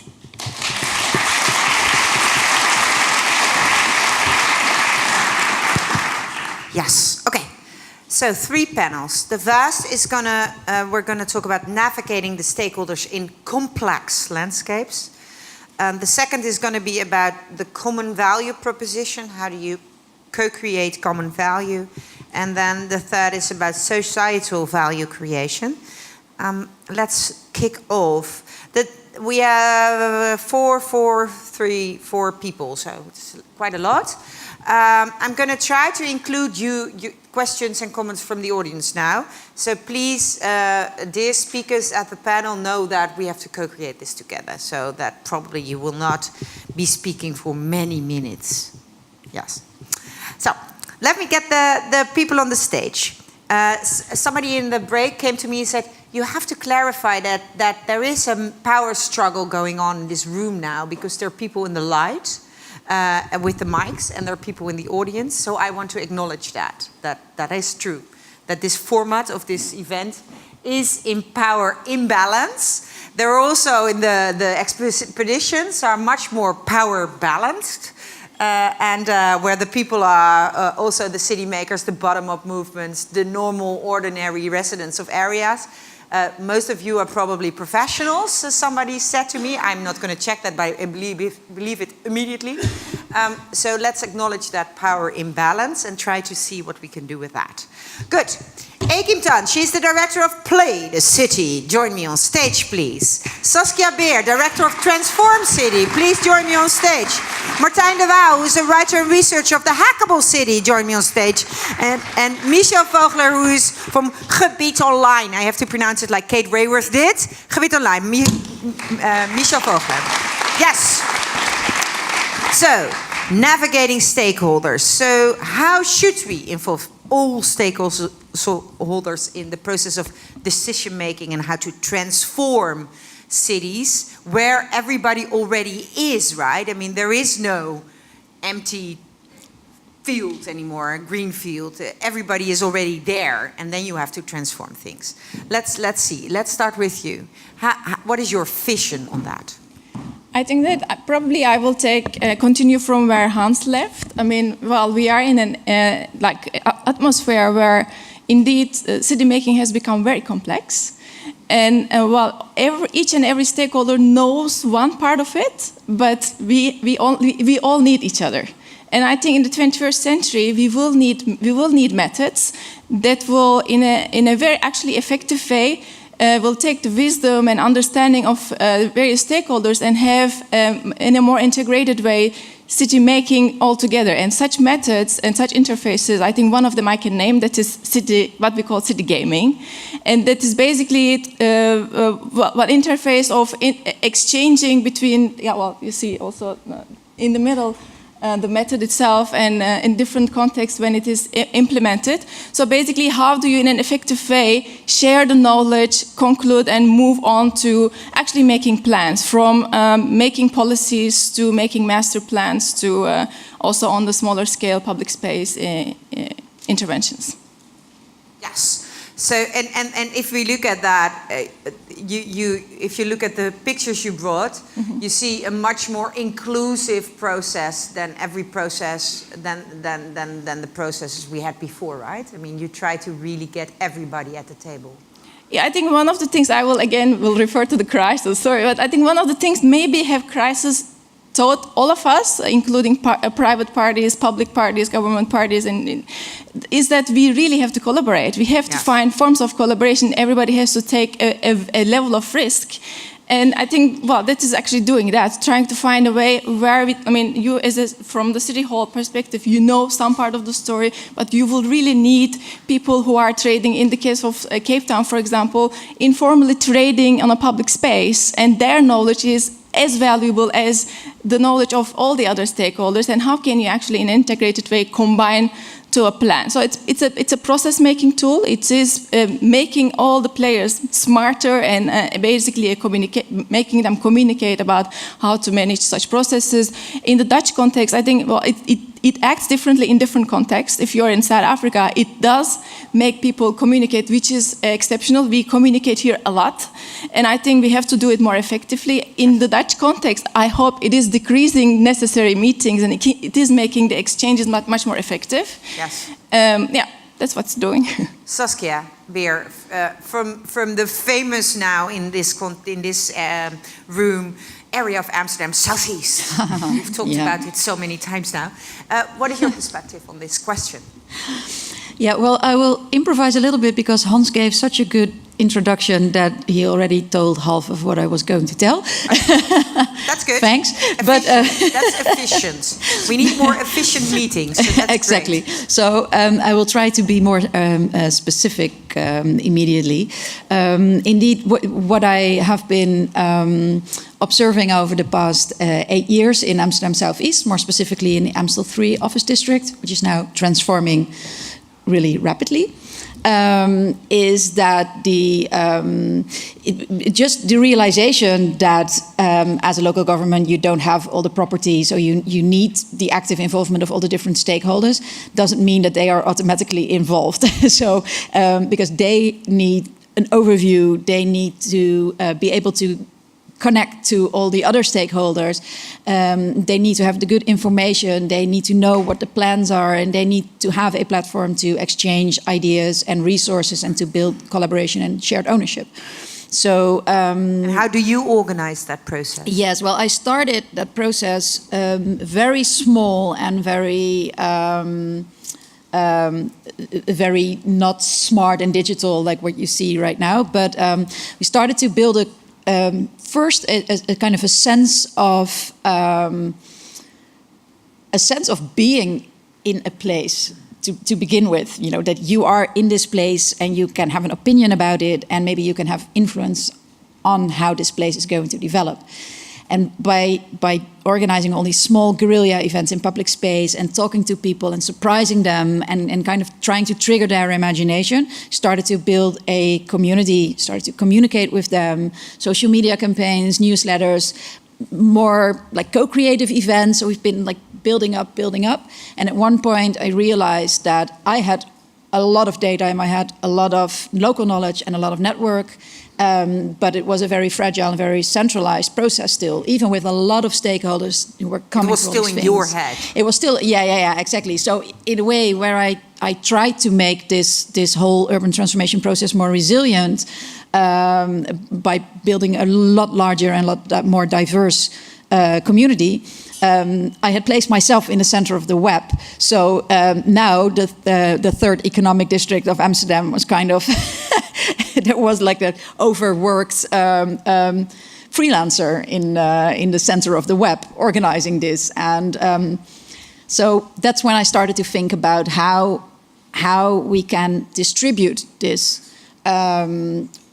process of urban transformation, where all these different stakeholders really have one place where they can become equal collaboration partners and where they have all like equal access to information and they can directly exchange data, plans, ideas and resources and build like this resilient network that can cope with different like crisis, non-crisis, and just take care of their own environment. And that's when we started to build Transform City as an online platform that facilitates this direct exchange and has a lot of different functionalities and a lot of different data integrated in it, which actually serves as the digital kitchen table where a really large one, accessible 24/7 from wherever you are, to organize this process and build like communities of co-owners underneath. Yes, they co-own the process now. You say it's really risky for people who start transforming stuff, doing it in all these nice words with stakeholders and everybody in. But you have to also look at the distribution of power to organize the process. That is your, that's really relevant, ownership, of course. Ownership on the long term, of the process. Because that's also from making city, being city, like structural. Yes, very good. Be really aware of where the power is in the system. Yeah.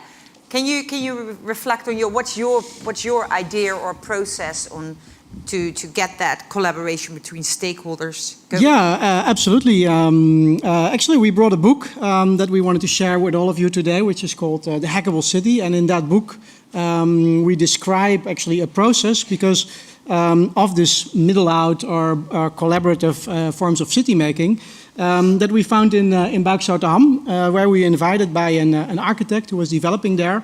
And in more or less in the line of what Hans was saying, he said, like, I want to understand what my new role is. You know, I'm not the one person who's being called, please deliver a master plan, but I really want to work in a new way, engaging communities, etc., etc. So we started to look at how does that work? How does that, you know, sort of bottom-up city making work? And if you look at those pictures, those are some pictures that we took during that period that we studied the process. Well, actually, can you go one back?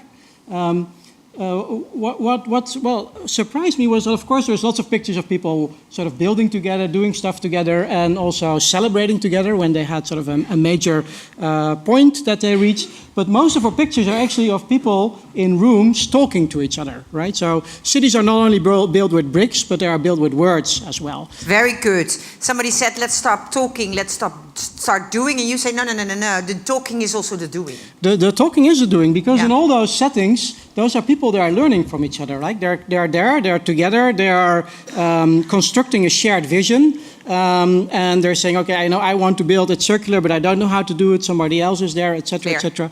And now, if we can go to the next slide, basically what we found out is, or can I do it myself? Oh, yeah, here. We found this model of city making where usually when we think about the city, we think about institutions and the government, and we think about individuals, the citizens. But what we found was something was happening on the level in between, at the collective level, which is people like Akeem or Saskia or what are you doing? People who are building those platforms, those meetups, those sites where people are coming together, building their visions, and then trying to convince the institutions that what they want to do, because what they want to do is often not legal yet, because they want to do something with solar energy and there is no laws for that yet. So they need to convince the government that, hey, what we want to do should be legal, or there should be a new framework for that. And so we've come up with this model, and this model helped us then again to also start building new tools. So if you recognize this model, what kind of tools do we need at the collective level? And actually, for instance, we've worked with Akeem to implement one of the games that she was doing in Buik-Zouterham to get all those stakeholders together, form a collective, exchange visions, but also interact with the government around the game table. Very interesting. So there is you could say it's about the same scheme as we have with the commons, right?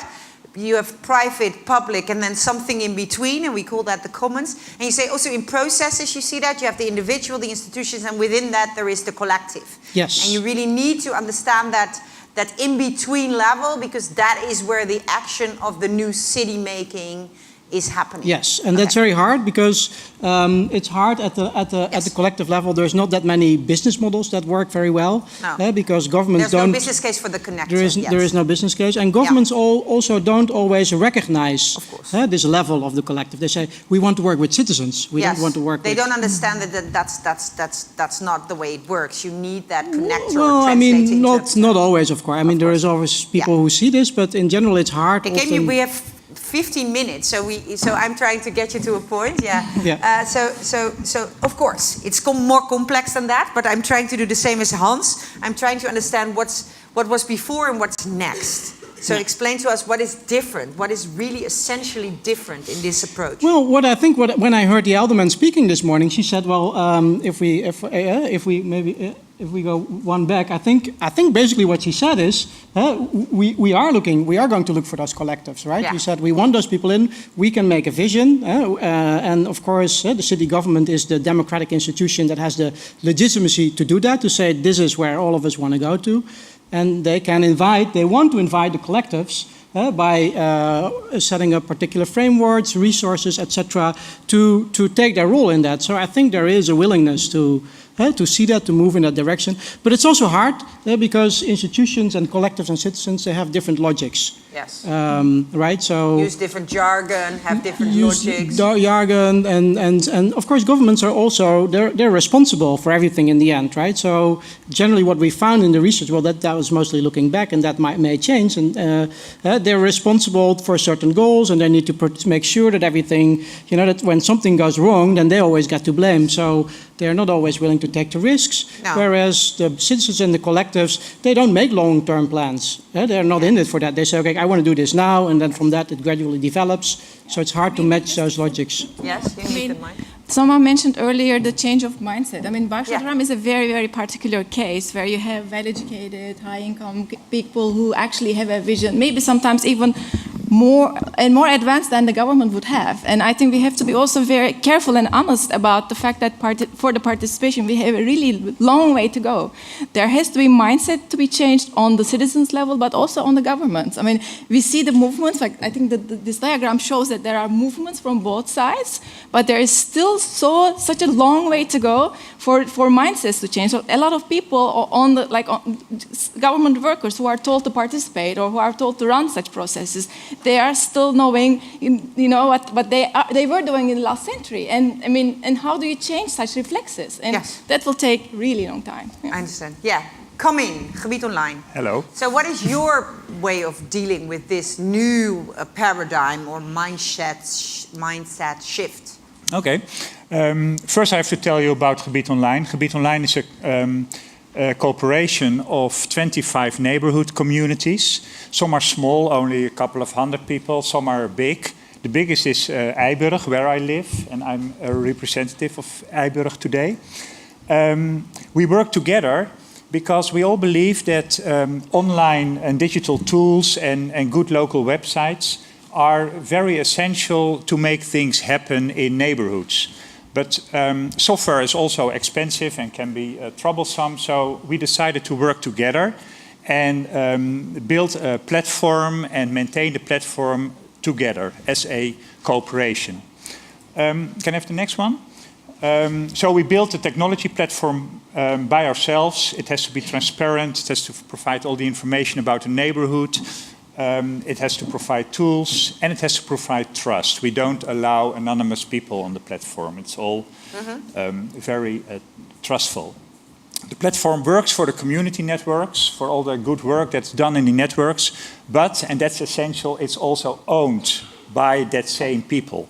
So those people, they decide themselves what will be the further developments with the platform and what will be done with the data that's collected in the platform. Clear.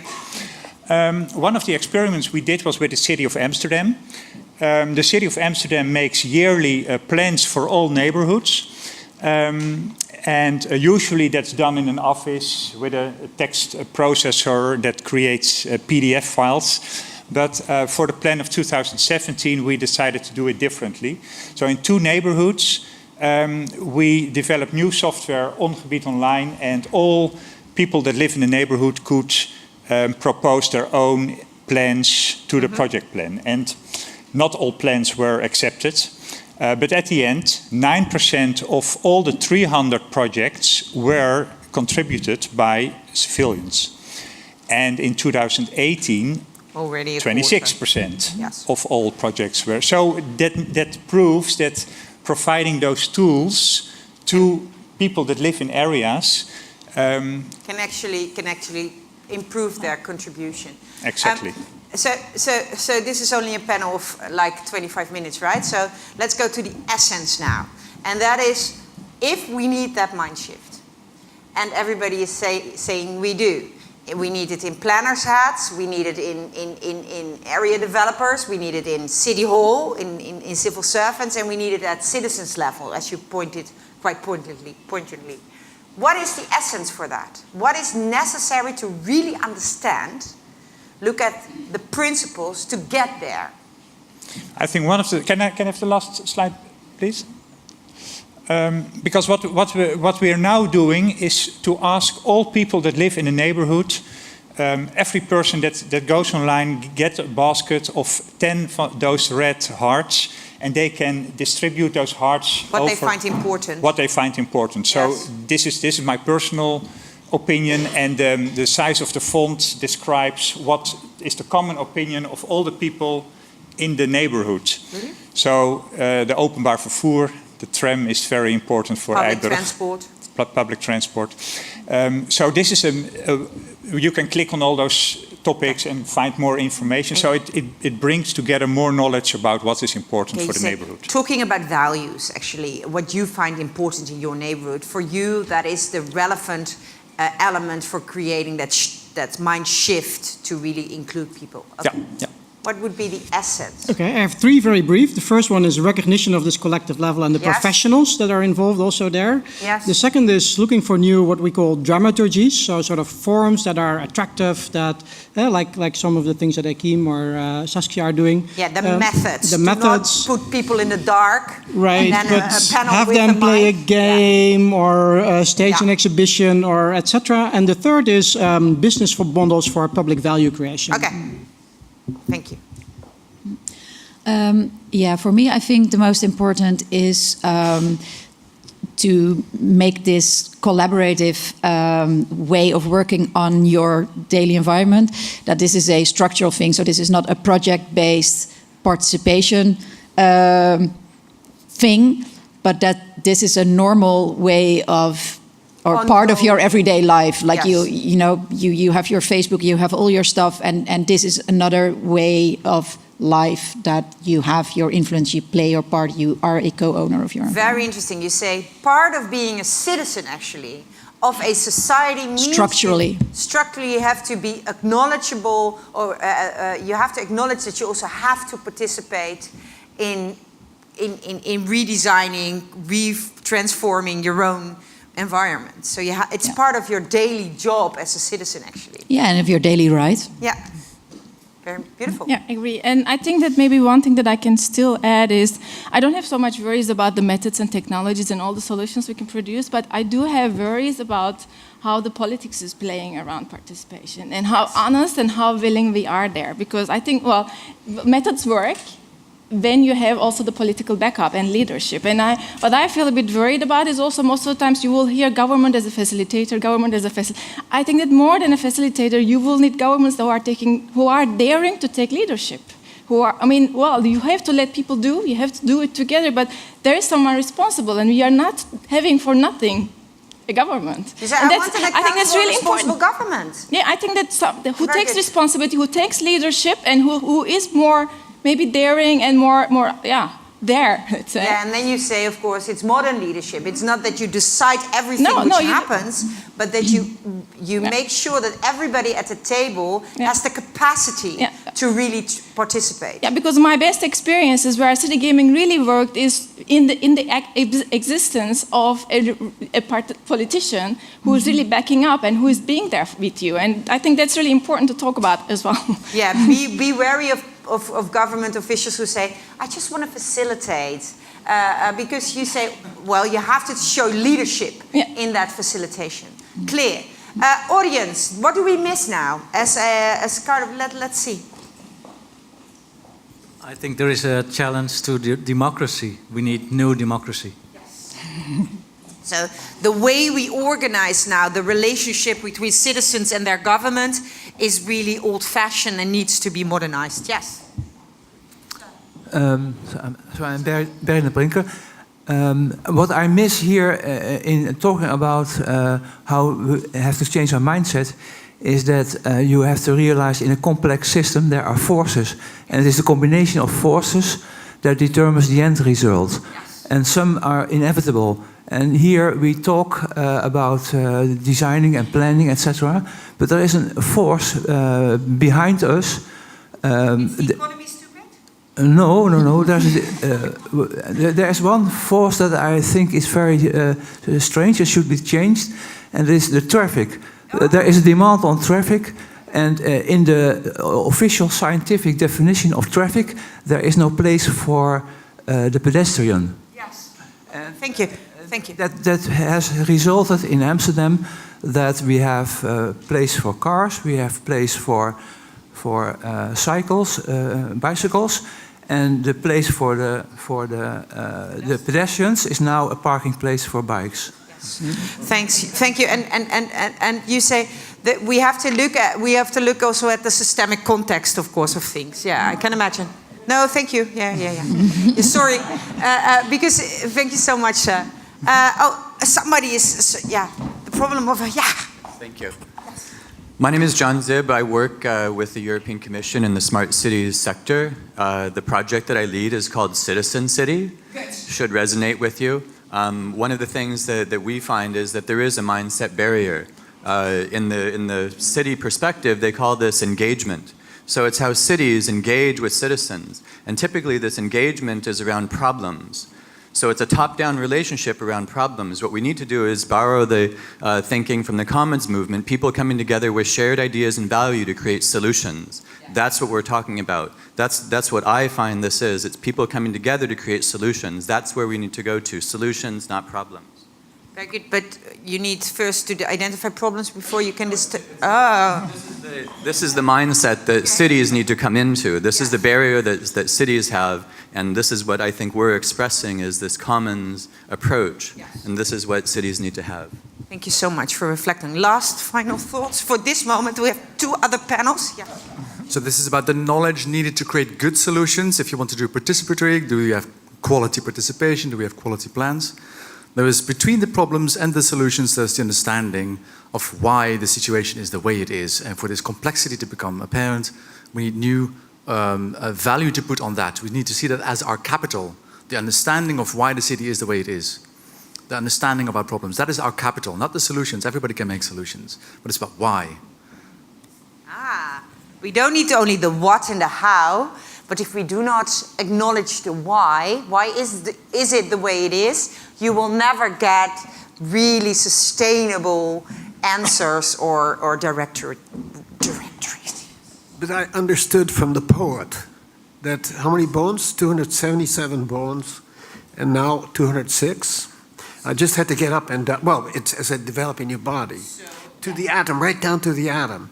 So it's hard to understand why, but it's organic. The city is always transforming. So it's very difficult to understand at any time where are we at.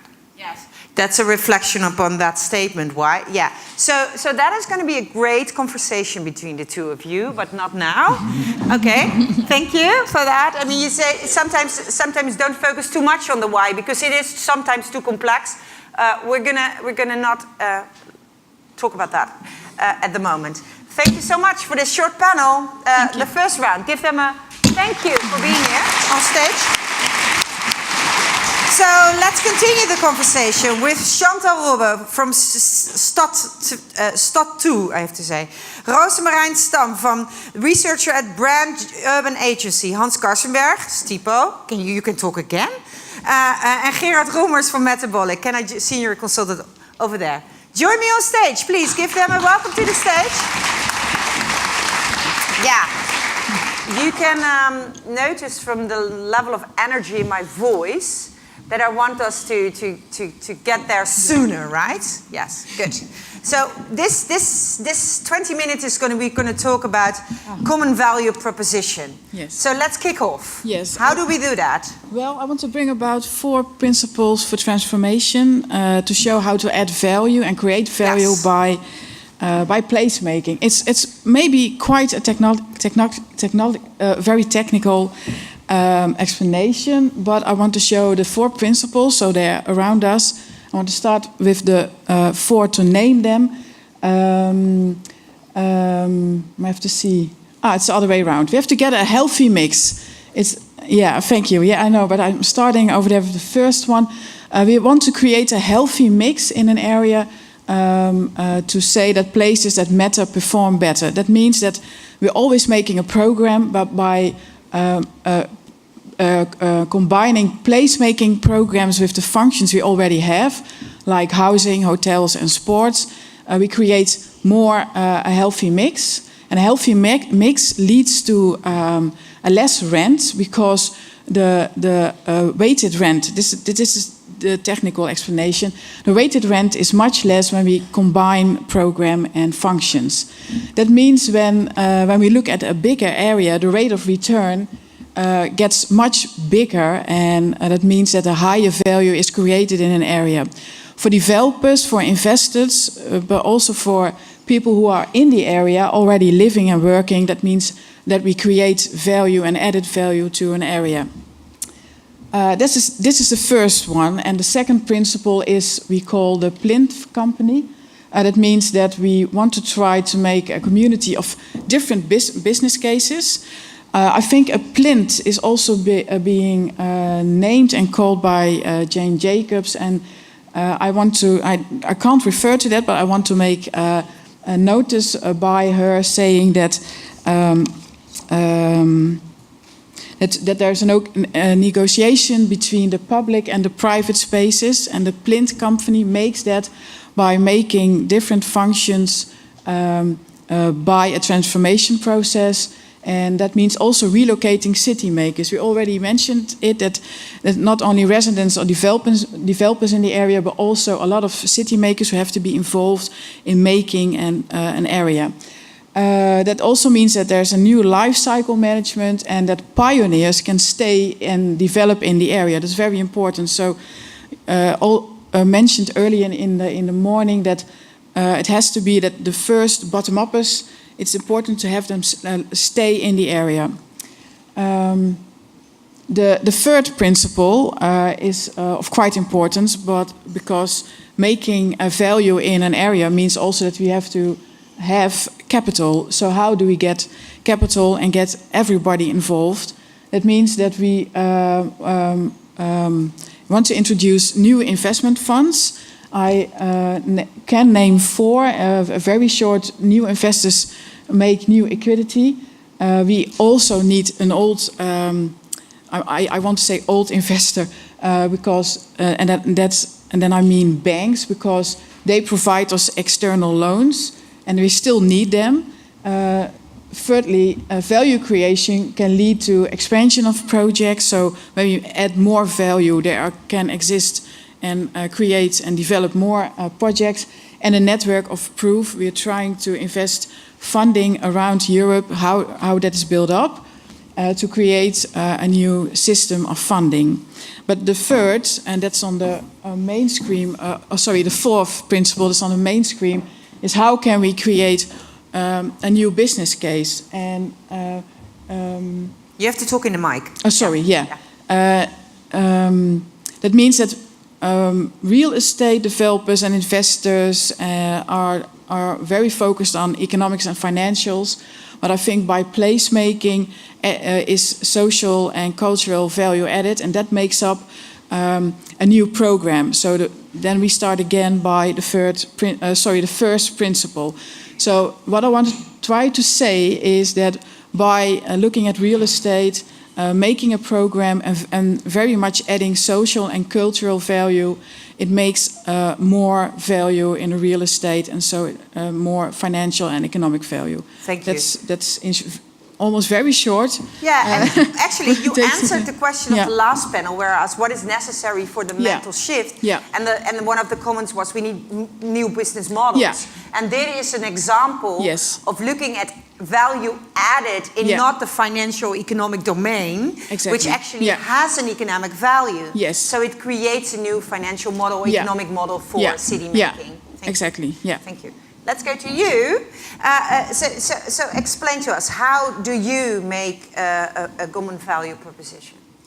Well, let me start by explaining a bit about the company I work for. Brand is a marketing agency. It has a focus on urban areas and all the projects that it does. An area that we are increasingly working in is place branding. For some of you, that might make you think of big logos, advertising campaigns, but that's only a small part of it, and it doesn't even necessarily have to be part of it. What we need is a name and all the stakeholders together around the table, and we're talking about what is the DNA of this area, of this place that we're developing. What is it that defines that? So on the big screen, you see a place branding model that we developed. I won't go through all of it, but also, like I said, not every element of the model is needed in every single project. The branding part, for example, it's not really necessary because it's mostly it serves an internal purpose to define a place brand and to get everyone on the same page. And we believe that also, if you involve all stakeholders, that you create a solid base of ambassadors, which will guarantee a good development for on the long term. These elements can also act simultaneously. If you go to the next slide, this is one of the cases that we did. It's in Rotterdam, a pop-up urban park. The space was very underutilized. It used to be very underutilized, but it's in the heart of the city of Rotterdam. And a couple of years ago, the municipality decided to renovate the space, make it more of a loved space. And in anticipation of that, we, together with a few partners, did sort of a place testing. We turned the space into a testing ground, tried out different types of programming, but with lots of local organizations, with the visitors, with local residents, and we actively sought input from them and feedback from what we were doing. And over the course of 2 years, we therefore, we got so much input, and it resulted in a very successful, very loved part of town. Is it grass or is it? Well, this was the pop-up urban park. So it's called the flying carpet. But right now there's grass. Yeah. Yes. Yeah. Yeah, beautiful. Because that's what people wanted. Yes, exactly. That wasn't in the original plans of the municipality, but because of this, we Perfect. So, and what did this process make? Because we're talking about social value creation, right? You say, getting these 2 years of experimentation, we really got the result everybody wanted there. And it was something completely different, perhaps, than if you would not have invested in that process. Yes, exactly. And it also gave us the opportunity to already place this location on the mental maps of people. Because it used to be like a throwaway, that people would just go somewhere else and never stick around. And by trying out different stuff, you would make people very curious, and people would really wanted to contribute and make their mark. Yes. Yeah. So let's go to Stipo. You already said a bit of, you kicked off this panel hour. What is your idea about the common value, how you add value in areas by allowing stakeholders to participate? So that's our main aim to begin with. Well, maybe it's just most practical if I highlight the case. Yes. Because I think this is a case that we came up together with Stadkwadraat. And it's one of the examples of a new business model, I would say. A little bit of personal story. We helped redevelop Soho in Rotterdam, and we also started to rent in one of the buildings. And then at some point, we filled up the building as well. It was 20% vacancy, and in half a year we filled it up completely. And then we decided with the community of tenants, let's buy the building. And then a colleague of Chantal, Theo Stoutener, he came by, and he's a financial expert, and he said, "You guys are idiots." Why? Because he calculated for us that the value of the building is related to the amount of tenants that you have. So we shot ourselves in the foot, basically. Yeah, you should have bought it when there was nobody in. Or have made an agreement about how to share the profit, right?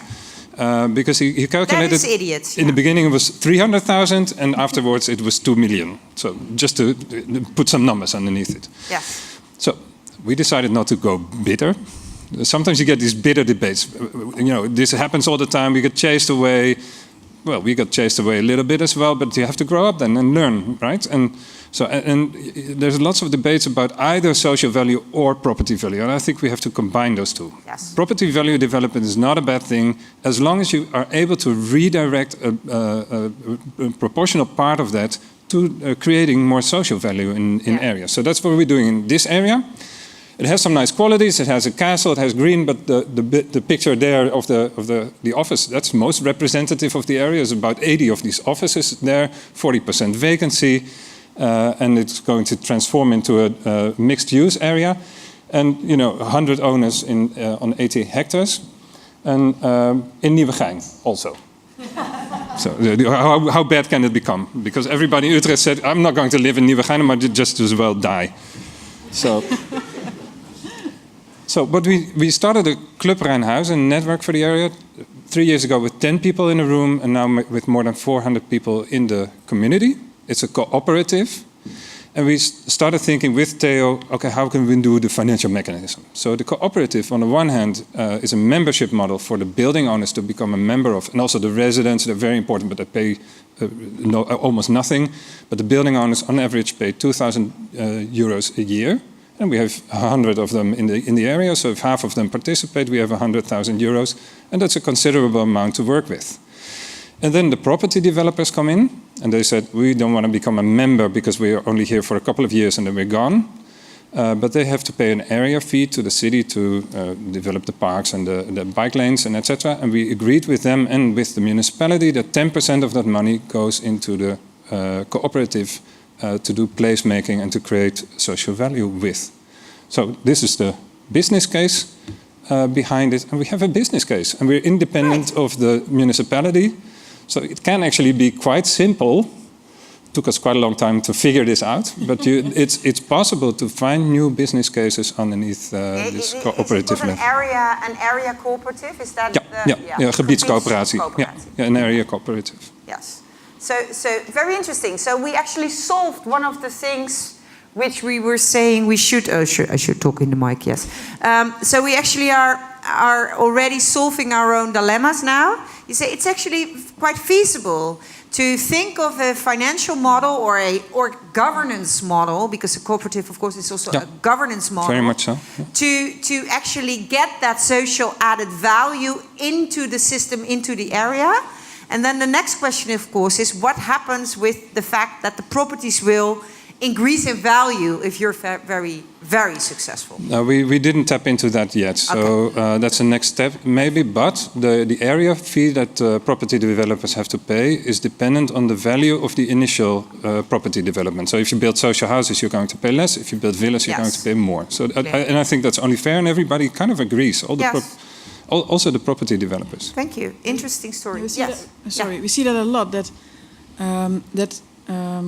a lot of contributors with different backgrounds want to cooperate. So the developers want to work with the investors and city makers. So that's a big plus for at a business case. Very good. You say area developers get the message that the area and the community and the public space and the quality of that is actually enhancing their own. Yes, so it's different than when in a crisis where it was more obvious, and now it's a deal. A part of the deal. Yes. And maybe one other note, if I may briefly, because it's so networked, we accelerate as well. Of course. Because can go fast, much right faster. Now, for all of those plots, there are plans coming up. Yeah. And that happened in the course of 3 years. Yeah. So.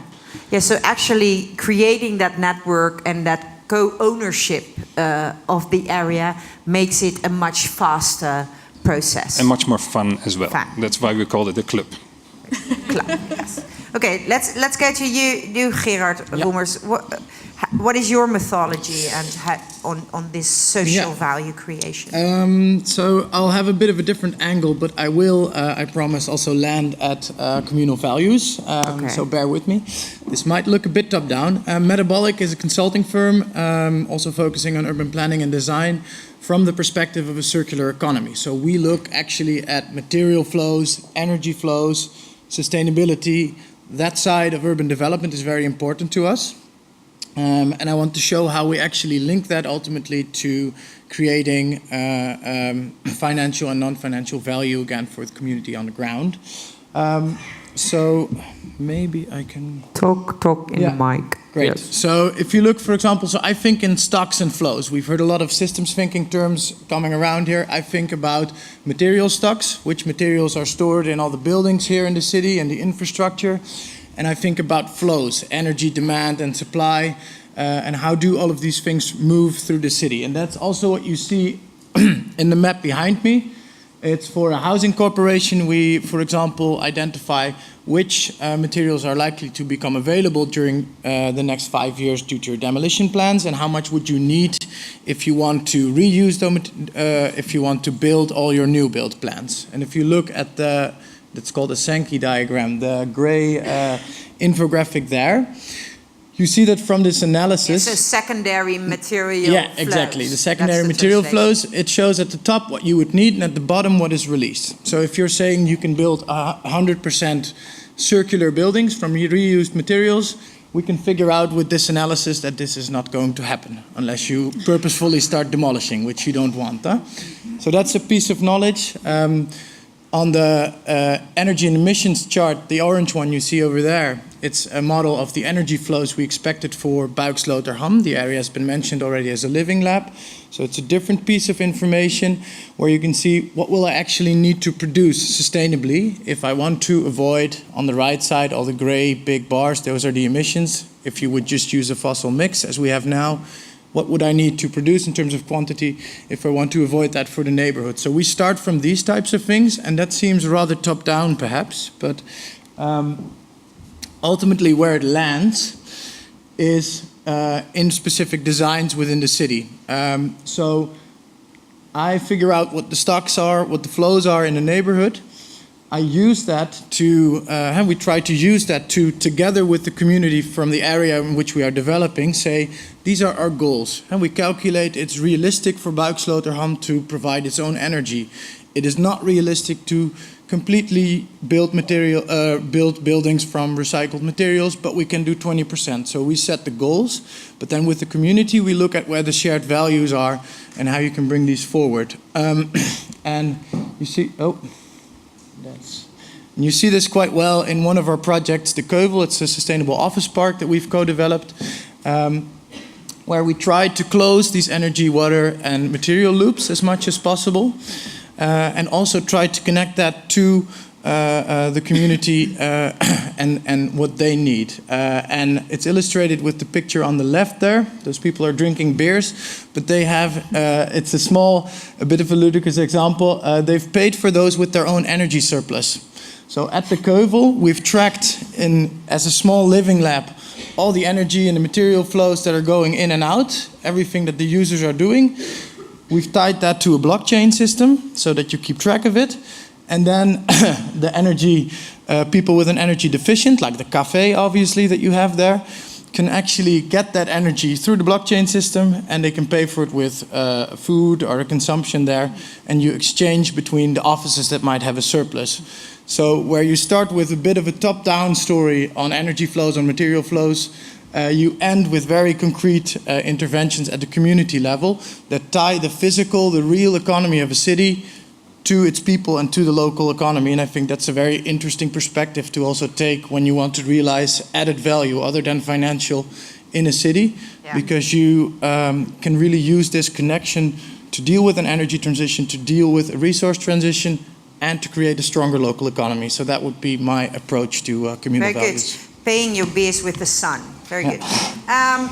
So your colleague Eva Gladek, who was one of the speakers at the opening night here, she said we should also explore and see whether, for instance, alternative currencies can, as a method, can help us create that network of social added value into the system of the economy, right? Yeah. Linking the material world, the economic world, and the sustainable ambitions together.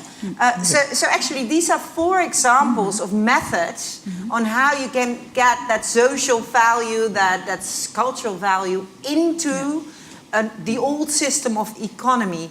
And for famous last words to end up this round, we are talking about the mental shift, right? Because as Ekim was already saying, it really needs to happen.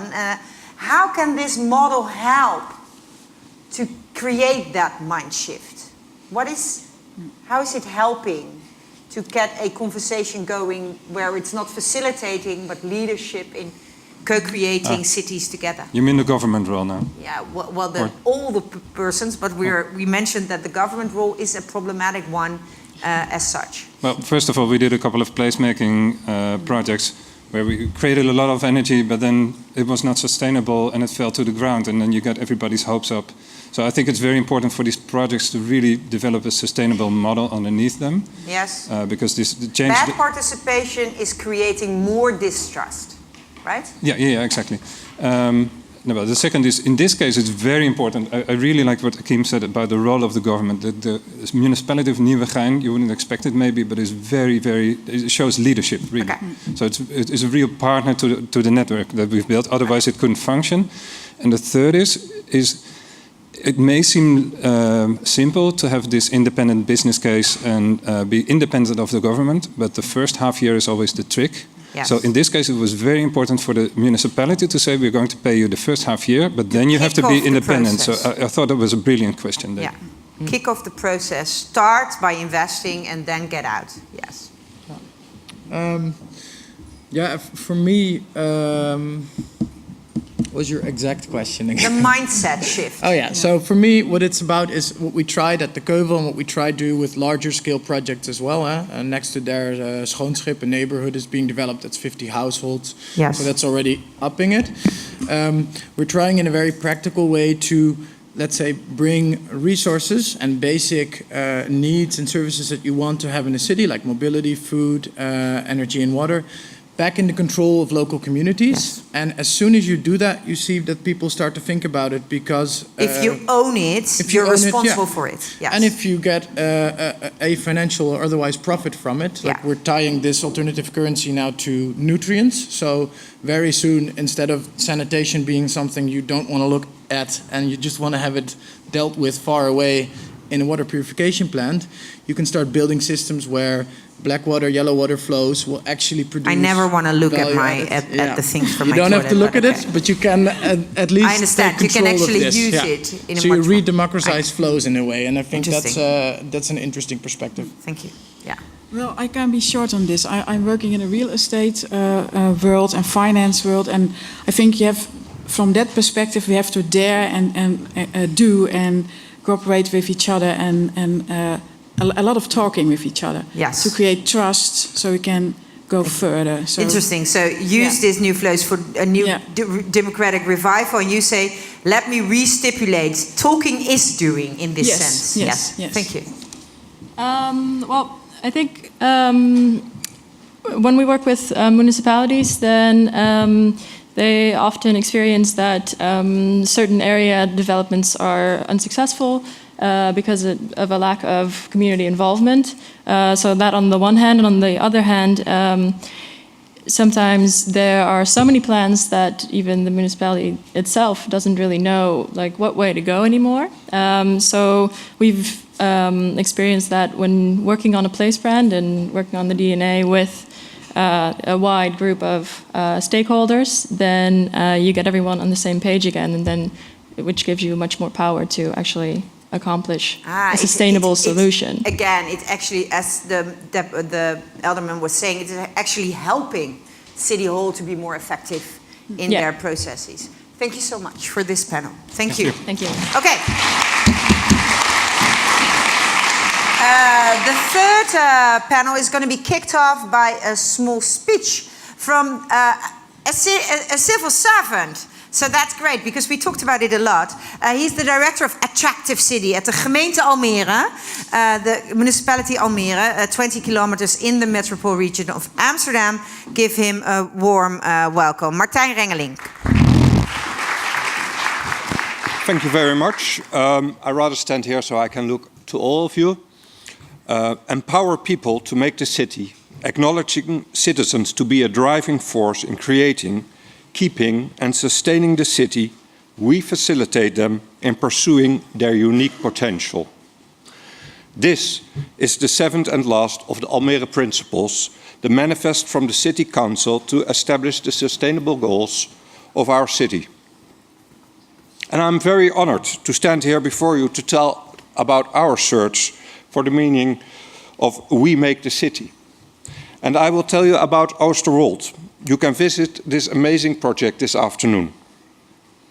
And what it means to completely turn over the development to our citizens. But I cannot do so without first telling you a little bit about our history. Almere is the second largest city of the Amsterdam metropolitan area. It has 205,000 inhabitants and we are only 40 years old.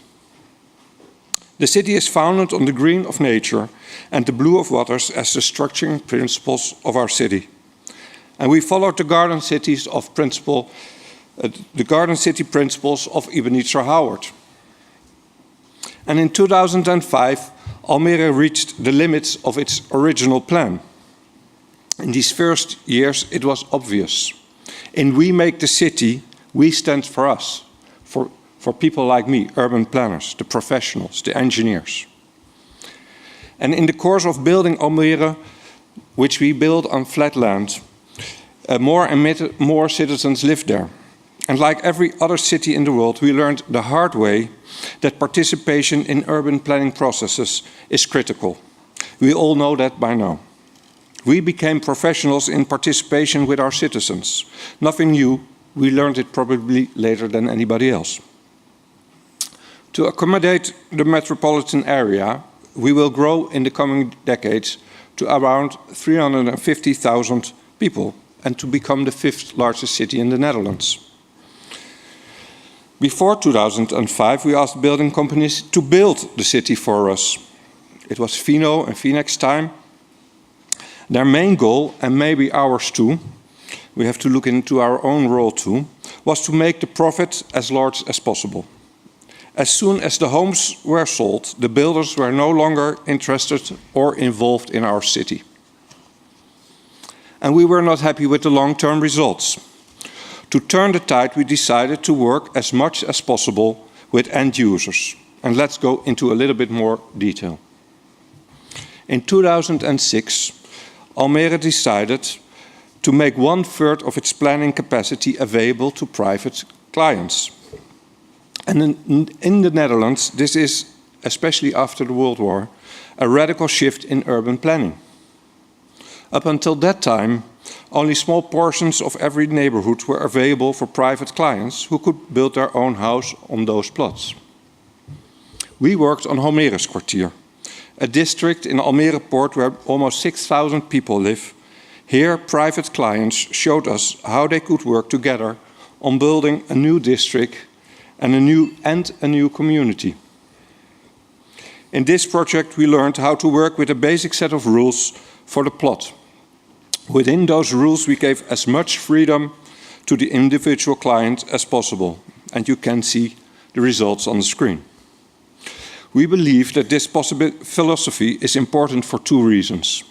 First, it's uplifting to create your own living environment. You learn a lot from the experience itself. And secondly, and this is important for the city, the blood, sweat and tears will bond you to the place you built in many more ways than if you just bought or rented it from a development company. In the Netherlands, two types of companies come to mind when you want them to stay long-term involved in a district. Social housing corporations, the corporaties, and housing investment companies, the beleggers. Their aim is a long-term customer satisfaction because most of its rental housing They understand that this will mean good economic development too. So it's in their interest, as it is in ours, to be sure that this investment renders over the long term. And we've seen on the pictures today how placemaking determines the economic value too. It's here that social and economical sustainability meet. Down in Almere Port, which you see the pictures here, is a great example of our end-user policy. Amvest is a leading fund manager and developer of homes and residential areas in the Netherlands. They take responsibility for the entire value chain, from the first drawings to 20 years of maintenance. In this way, they ensure a higher quality and therefore a higher return from property assets in its funds. And we believe that the success of Amvest goes hand in hand with the quality of life of our residents. We learned another important lesson here too. The quality of urban development is better when one party is responsible for the product from beginning to end. In Nobelhorst, in Almere Hout, we worked with the social housing corporation IJmere to make sure citizens' participation would take form in a new way. Everyone living here is a member of a neighbourhood cooperative. This was talked on before. This cooperative makes people work together and works with the local government on different issues concerning the neighbourhood. They have a vote in the way public space is shaped, and they have a say in maintenance in both physical and social terms. The function of a cooperative in building a society was an important lesson here. We learned another lesson the hard way too. Owning land for real estate development is a risky business for local government. And we had to put in a great effort to keep our finances healthy when crisis struck in 2008. The lessons we learned is that it is better to stay out of this risky part of the urban development. So could we take the lessons from our earlier experience and take it a step further? Yes, we could. On the east side of the city, we are creating a totally new urban environment called Oosterwold. You can see it this afternoon. In a very low density, we created the conditions for 15,000 houses in an area as big as Haarlem. With this low density at the east side of our city, we provide the Amsterdam area with a quality that is unparalleled. In Oosterwold, we not only cut back on the rules for a plot, like we did in Homeres Kwartier, we also stepped out as landowner, thus going further than we ever did before. Individual clients are the only ones that are permitted to buy land here and build here. And there's no plot plan. Everyone can draw his own plot on the map. There are no limits on the size and shape of this plot. The most important condition is that they have to realize everything themselves. Together with their neighbors, take for example the roads. Only 12% of the plot can be built on and 50% of the plot will be used for urban farming. In this way, the low density is combined with an ecological sustainable environment, combining the 3 ecological targets of the 7th Almere Principles. And we turned over the whole value chain of development to those who build there. People alone, small groups, friends, families and farmers, they are not only taking part in developing their own plot, they are city planners themselves.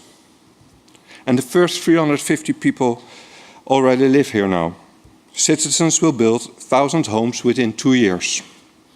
Apparently, we are offering something that attracts people from all over the Netherlands and even beyond, attracting attention from professionals all over the world. In this project, we in WeMakeThe.City has a new definition. We is the individual client, not the professional. It's an adventure for us and for them. We stay in close contact with them. Together we have to find out stuff we already knew how to do it on our own. How to build a road, how to form a cooperative, how to cope with sewage or water quality, etc. We are learning what the role is of the city in the planning process, How do we do things?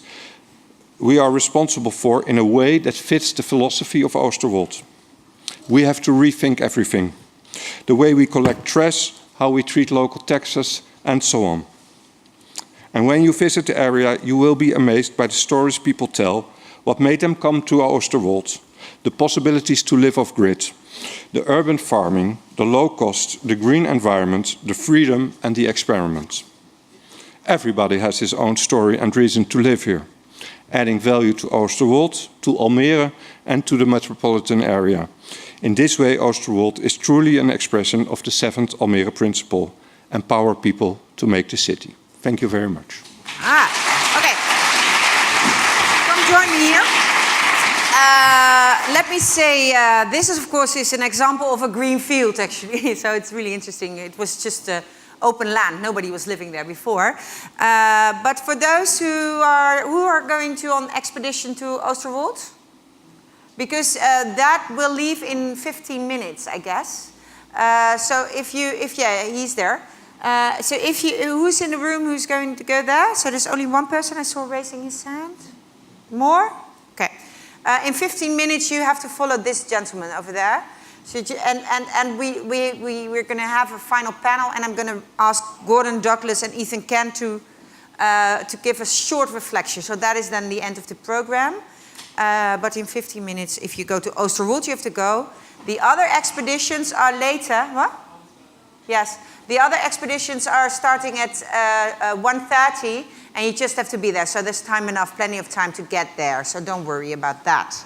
Okay, let me go to the final thoughts of the third panel and ask Vulko Treffers from 12N.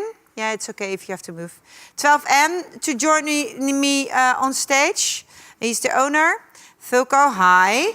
And Sukanda Gupta, who's an architect and urban designer at Placemaking Plus. Join me on stage. And then, thank you, yes. Welcome to the stage. And let me ask Martijn Rengelink and Peter Heuvelink from Almere and AM to join me. Gentlemen, you have already had the floor, the last two. So I'm going to first start with the two of you to end of this morning, right? And we are talking about social value creation in this last bit. How do you use the process of co-creation and participation in area development to get social added value? Can I ask you first? I think yes. I don't know. Yeah. Yes, Vulko. No. Oh it's not no, me. this is me. I'd love to talk. This is yes, Placemakers Plus. Oh, sorry. Yes, please. I start. I think this is my picture. So yes. Thanks a lot. You have to talk in the mic. In the mic. First, I'm come to the project that is shown here, which is Spaces in Eindhoven. And before that, it was started 4 years ago. But before that, I had a few dreams, and one of them was all those dreams were exactly the opposite of what I've learned in education, in the university, or working years in the first 10 years of my professional life. And one of them was to really combine the social and the physical values in the social and the physical design. I'm an urban planner and an architect, and I hardly had anything to do with these social values, and I wanted to integrate them. That was one. The other one was have a co-creation. Well, we talked about it all morning and yesterday as well. Co-creation, but then on a real big scale. Not on a plot of 20 people or 50 people, but on a bigger scale. Where is the limit? What is possible? And the third one is actually to treat the people who live in social houses exactly the same as we do with the people who have a higher income and can buy their own house or can rent anything they like. Yes. And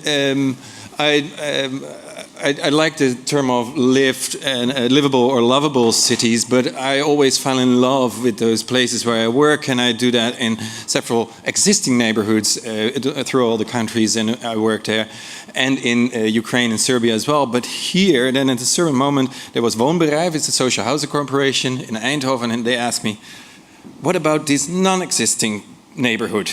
How to involve new redevelopment of an area, and we want to build about 400 houses here. What should you do? And then I thought, okay, now my dreams and my principles. How do I involve all those people who are not there yet, who are not really there, but who wants to rent a social house over there, how to involve them. And I did in a project which we called Create Your Own Space, and it's on Stripe S, so we called it Create Your Own Space S. And we built 400 plus houses, apartments in a neighborhood, and the people were actually my main client. Those 400 people, actually it were about 2,000 people altogether in the whole project, and in the end it was 400 houses built. And actually you took a Facebook or a social media. Social media, we went to all kinds of setups. Hello, social housing clients everywhere in the city who want to live here. Please come talk to us. What do you want? Yeah, from the 2,000 people said, I want to talk. From the scratch. So they had to tell, I want to talk about urban planning, I want to talk about how to deal with my neighbors, I want to talk about the social structure, I want to talk, everything. They set up the agenda actually for me. So it was not me planning and building or designing, and I reflected with them. No, it was their ideas on what to talk about first and what to do. And of course, everybody in the Social Housing Corporation and also these inhabitants, they said, oh no, this is going to take too long, it's going to be too expensive, it's really going to be ugly, because how can we ever with 2,000 people make something beautiful? And in the end, we won 4 architecture prizes in the Netherlands and in Eindhoven. It was within budget and was faster than ever. And that is an interesting thing, because those people who were involved, they all had their qualities. They took responsibility. Also, the people with we were mentally disabled, which was a group of 10, and all those other with those different backgrounds. Everybody had their responsibility and also had their quality, and this raised up the high level, because we never aimed to win all those prizes, but we just aimed to make a good neighborhood and to raise quality, and we did. And this was. I don't know what picture's shown, but it was a real nice process. It's really relevant for you to share, because you expected them, everybody was expecting them, these 2,000 co-creators of this building, that they would say something about the way it looked and the way it was. But the funny thing was, actually, something else happened, right? Yeah. What was the most important Thank you. Yeah, it's really good to have somebody asking the questions you wanted to tell right up. No, what was interesting is that they didn't start talking about how the building would look like. They started talking about what kind of people would be their neighbors, or how to deal with their neighbors, or how to, when an apartment would be empty, how to deal with who's the next one coming in. Or so all those social structures, all those different ways of maintenance, about finances, about values that are being talked about, they added it up themselves.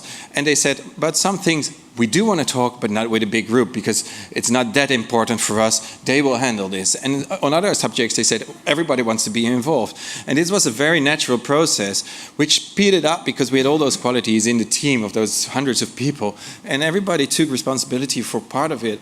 But the main thing was, it was not about architecture. It was not about building at all. Of course, there should be a building. It was governance, social structures, community. It was neighborhoods. It was about engagement. It was feeling connected. It was about everything. And then, in the end, we want to have something beautiful as well. Of course. Yeah. But you are the architect. Come up with some images. We'll respond to that. Yeah, exactly. That's your job. Yeah. So interesting.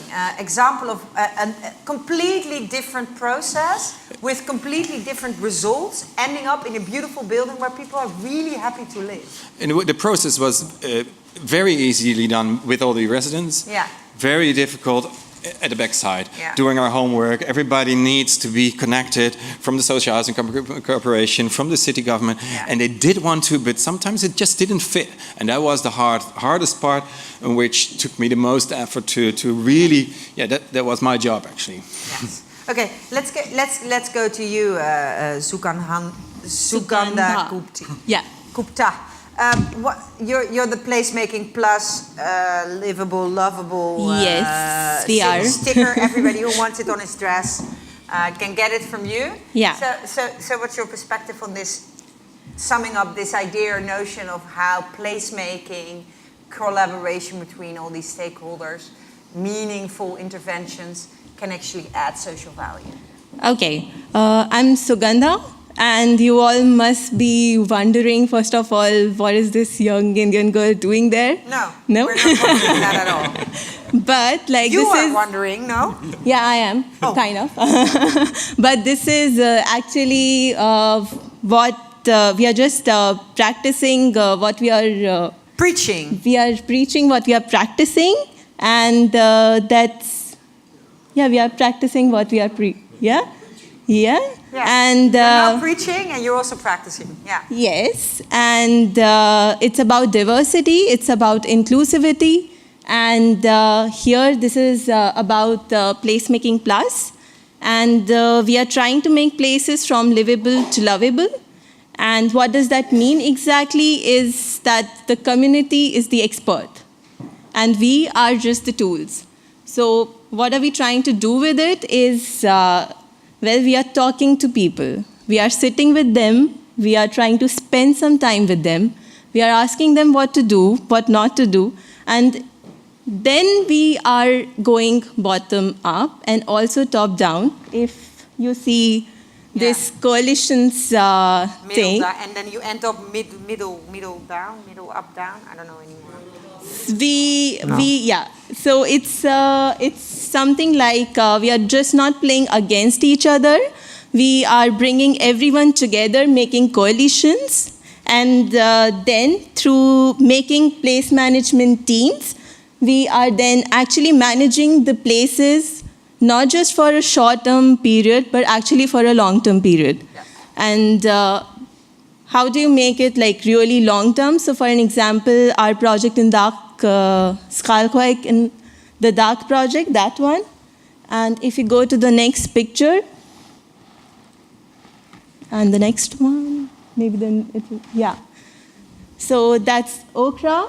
That's the king of the Netherlands. Yes, that's, so they, That's our king there, yeah. So our king visited Dak, and that's already an achievement for the project because the people, Okra and Philip, they are one of our zealous nuts, as Ethan said, that we really need to be that to actually activate a place. And Schalkwijk, the shopping center, is actually activated by Triple Threat. And now there were 50 shops that were actually vacant there. And now after the pop-ups and after this Dark project, which continues, which is again going to come in 2018, and it has just reduced to only a few vacant shops. Yes. So what we really believe in is like making coalitions, bringing everyone together on the same table, and then actually making the project step by step and actually continuing with it and not really just leaving it in between. Yeah. It's actually what Saskia Beer also said. We should stop looking at this way as projects, but as a permanent process which continues and which you have to share ownership with the people who are doing on the process which continues. Yeah. Yes, thanks. Okay, some reflection of the gentlemen who already were at the mic, so be very brief. What is happening in your head now? Because you are quite a big, actually, urban developer, right? You only showed your team 200 people. What is doing this morning with your head? How is it messing up your head?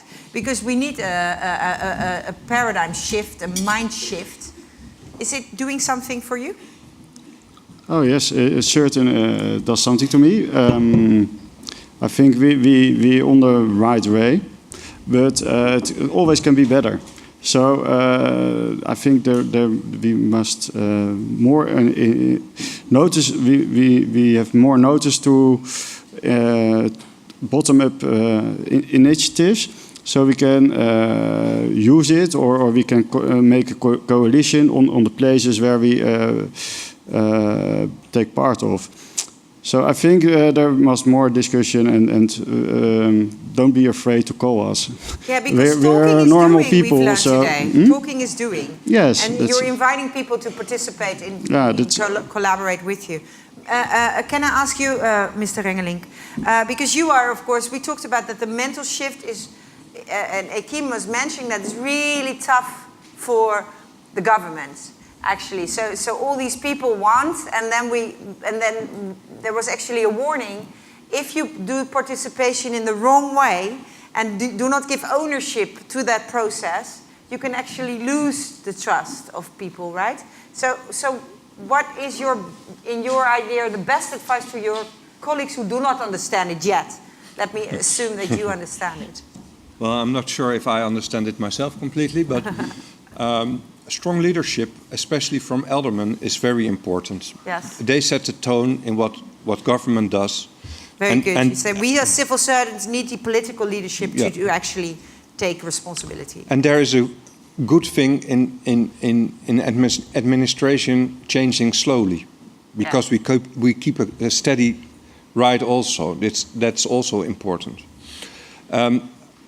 Two things go through my mind. First of all, it has to be a permanent process. Yes. City council, city itself should be in a permanent dialogue with each other. Yes. And I think it's a city obligation to take initiative to that. So that's first. And second of all, for Almere, and I don't know for other cities in the region, the possibilities of the new technologies are not yet fully understood, used. Blockchain, Facebook. There's a lot to learn and a lot to explore, and we need to take that to the next step as a city too. Okay, very good. Because Kim said, of course, the digital tooling is there. We have all the instruments, we have all the methods, but you say, okay, but be wary of, be really realistic about that. That knowledge of what is out there, which you can be used to make it more effective and productive, is still lacking sometimes, and we need to share that more. Let's put blockchain to Oosterwold and see what happens. Well, if somebody has an idea for that, Metabolic is now, okay, we're going to talk. Yes, good. Audience, for a quick round, let me see. Already somebody, one person wants to say something, two persons want to say something. Yes, sir. Berry den Brinker. I'm engaged in represent people with disabilities. Yes. And inclusion is mentioned on some moments, but I miss the urge to do in development to make towns, houses accessible for everyone. Inclusion is a term that has to be mentioned more. And Minister De Jong last week urged the municipalities to take more effort in inclusion so that everyone can participate on a right scale in moving from A to B, but also to live in houses. And at this moment in the Netherlands, I think we should take an example in Norway. In Norway, in the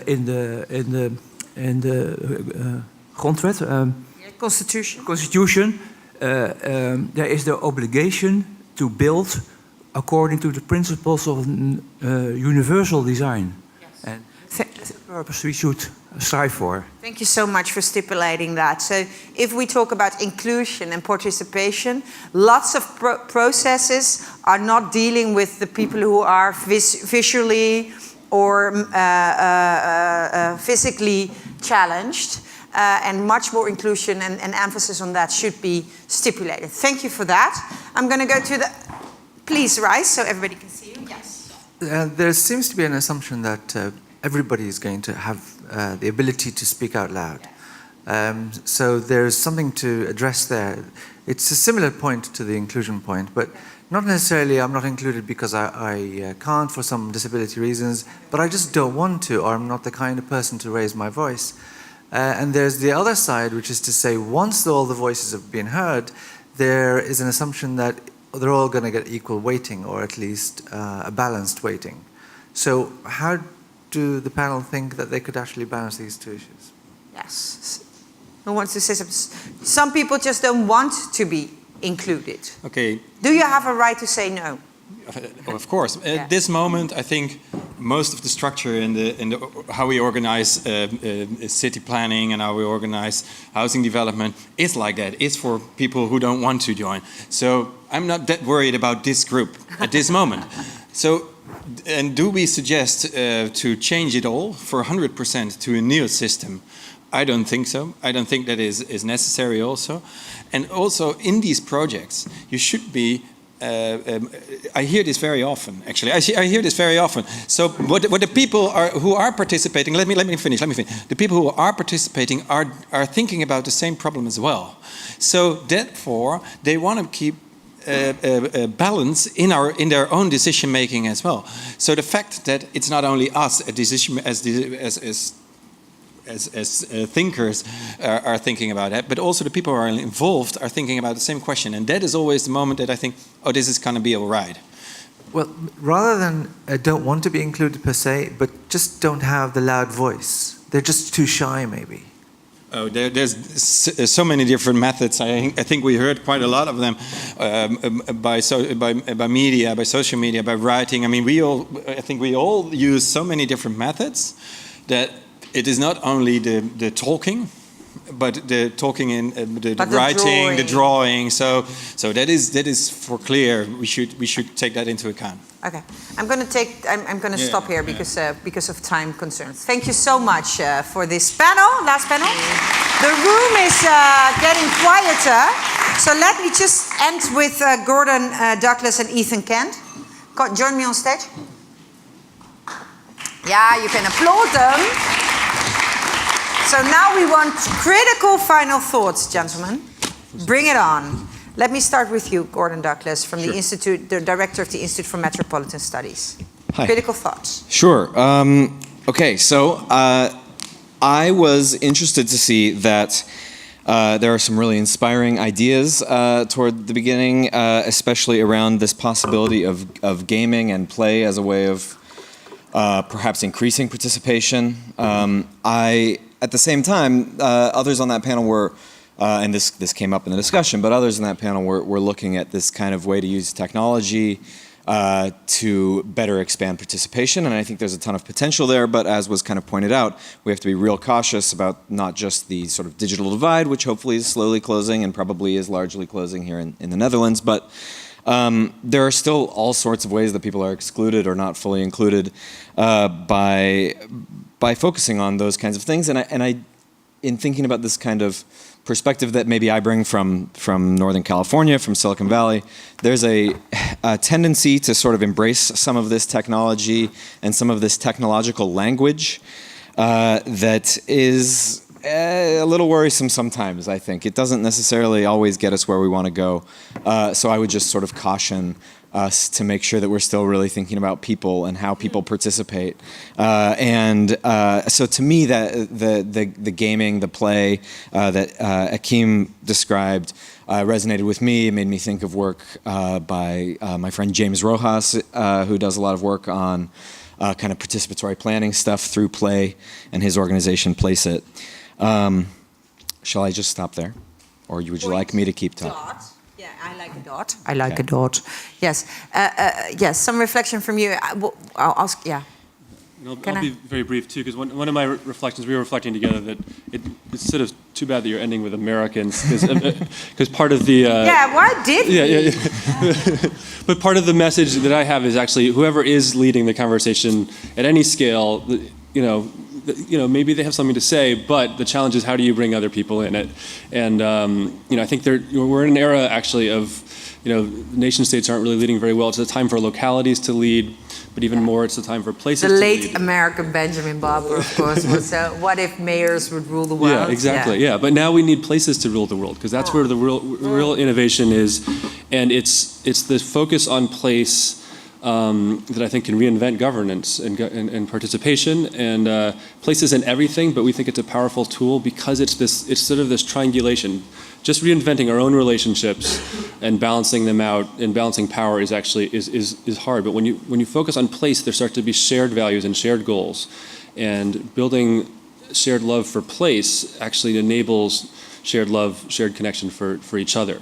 So another plug for these, which we'll give these out for anyone that's on board with the movement. But it's really relevant that you say it's reciprocal, right? It means that you make the place, but the place also makes you.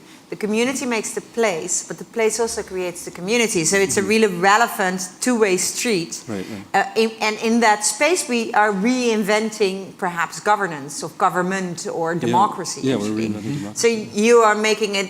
You're making this conversation of this morning to be a really relevant conversation. Also, if we talk about, for instance, the democratic crisis, which we talked about yesterday, I guess. Yeah, we did. Yeah. It's true. Yeah, I mean, and that's why this last Almere example is so fascinating, right? Yes. I mean, and that to me is one of the models here that really does have a great kind of international potential, right? There are so many places in the world where we are still doing that actual building on greenfield, new town planning, right? It doesn't happen so much in the cities we live in, or cities like Amsterdam. But it's a fascinating model to think about ways of doing that really give power to people. Everything from building the sewage down to system. the streets. And so just call that out again as a really neat, fascinating kind of model. I would like to learn more about it. And then on the other hand, in terms of people making their own cities, I was reminded by the kind of middle panel on kind of value creation. Yeah. That again, if I'm to bring an international perspective from the United States, it would only be to say that I think that kind of stuff is already very well recognized and exploited there. So it was interesting to see these kind of models trying to convince people that we need to recognize the financial benefits of things like placemaking, because God knows in the United States, I feel like actually that's kind of the main driving force behind them sometimes, too often, which is fine. It helps get nice places built, but is not necessarily what we should be using as our guiding motivation, all the way down to full-on neighborhoods being invented and redefined and rebranded by real estate and this kind of stuff, even though Be wary, because the neoliberal process is copying and encompassing everything. A little bit, yeah.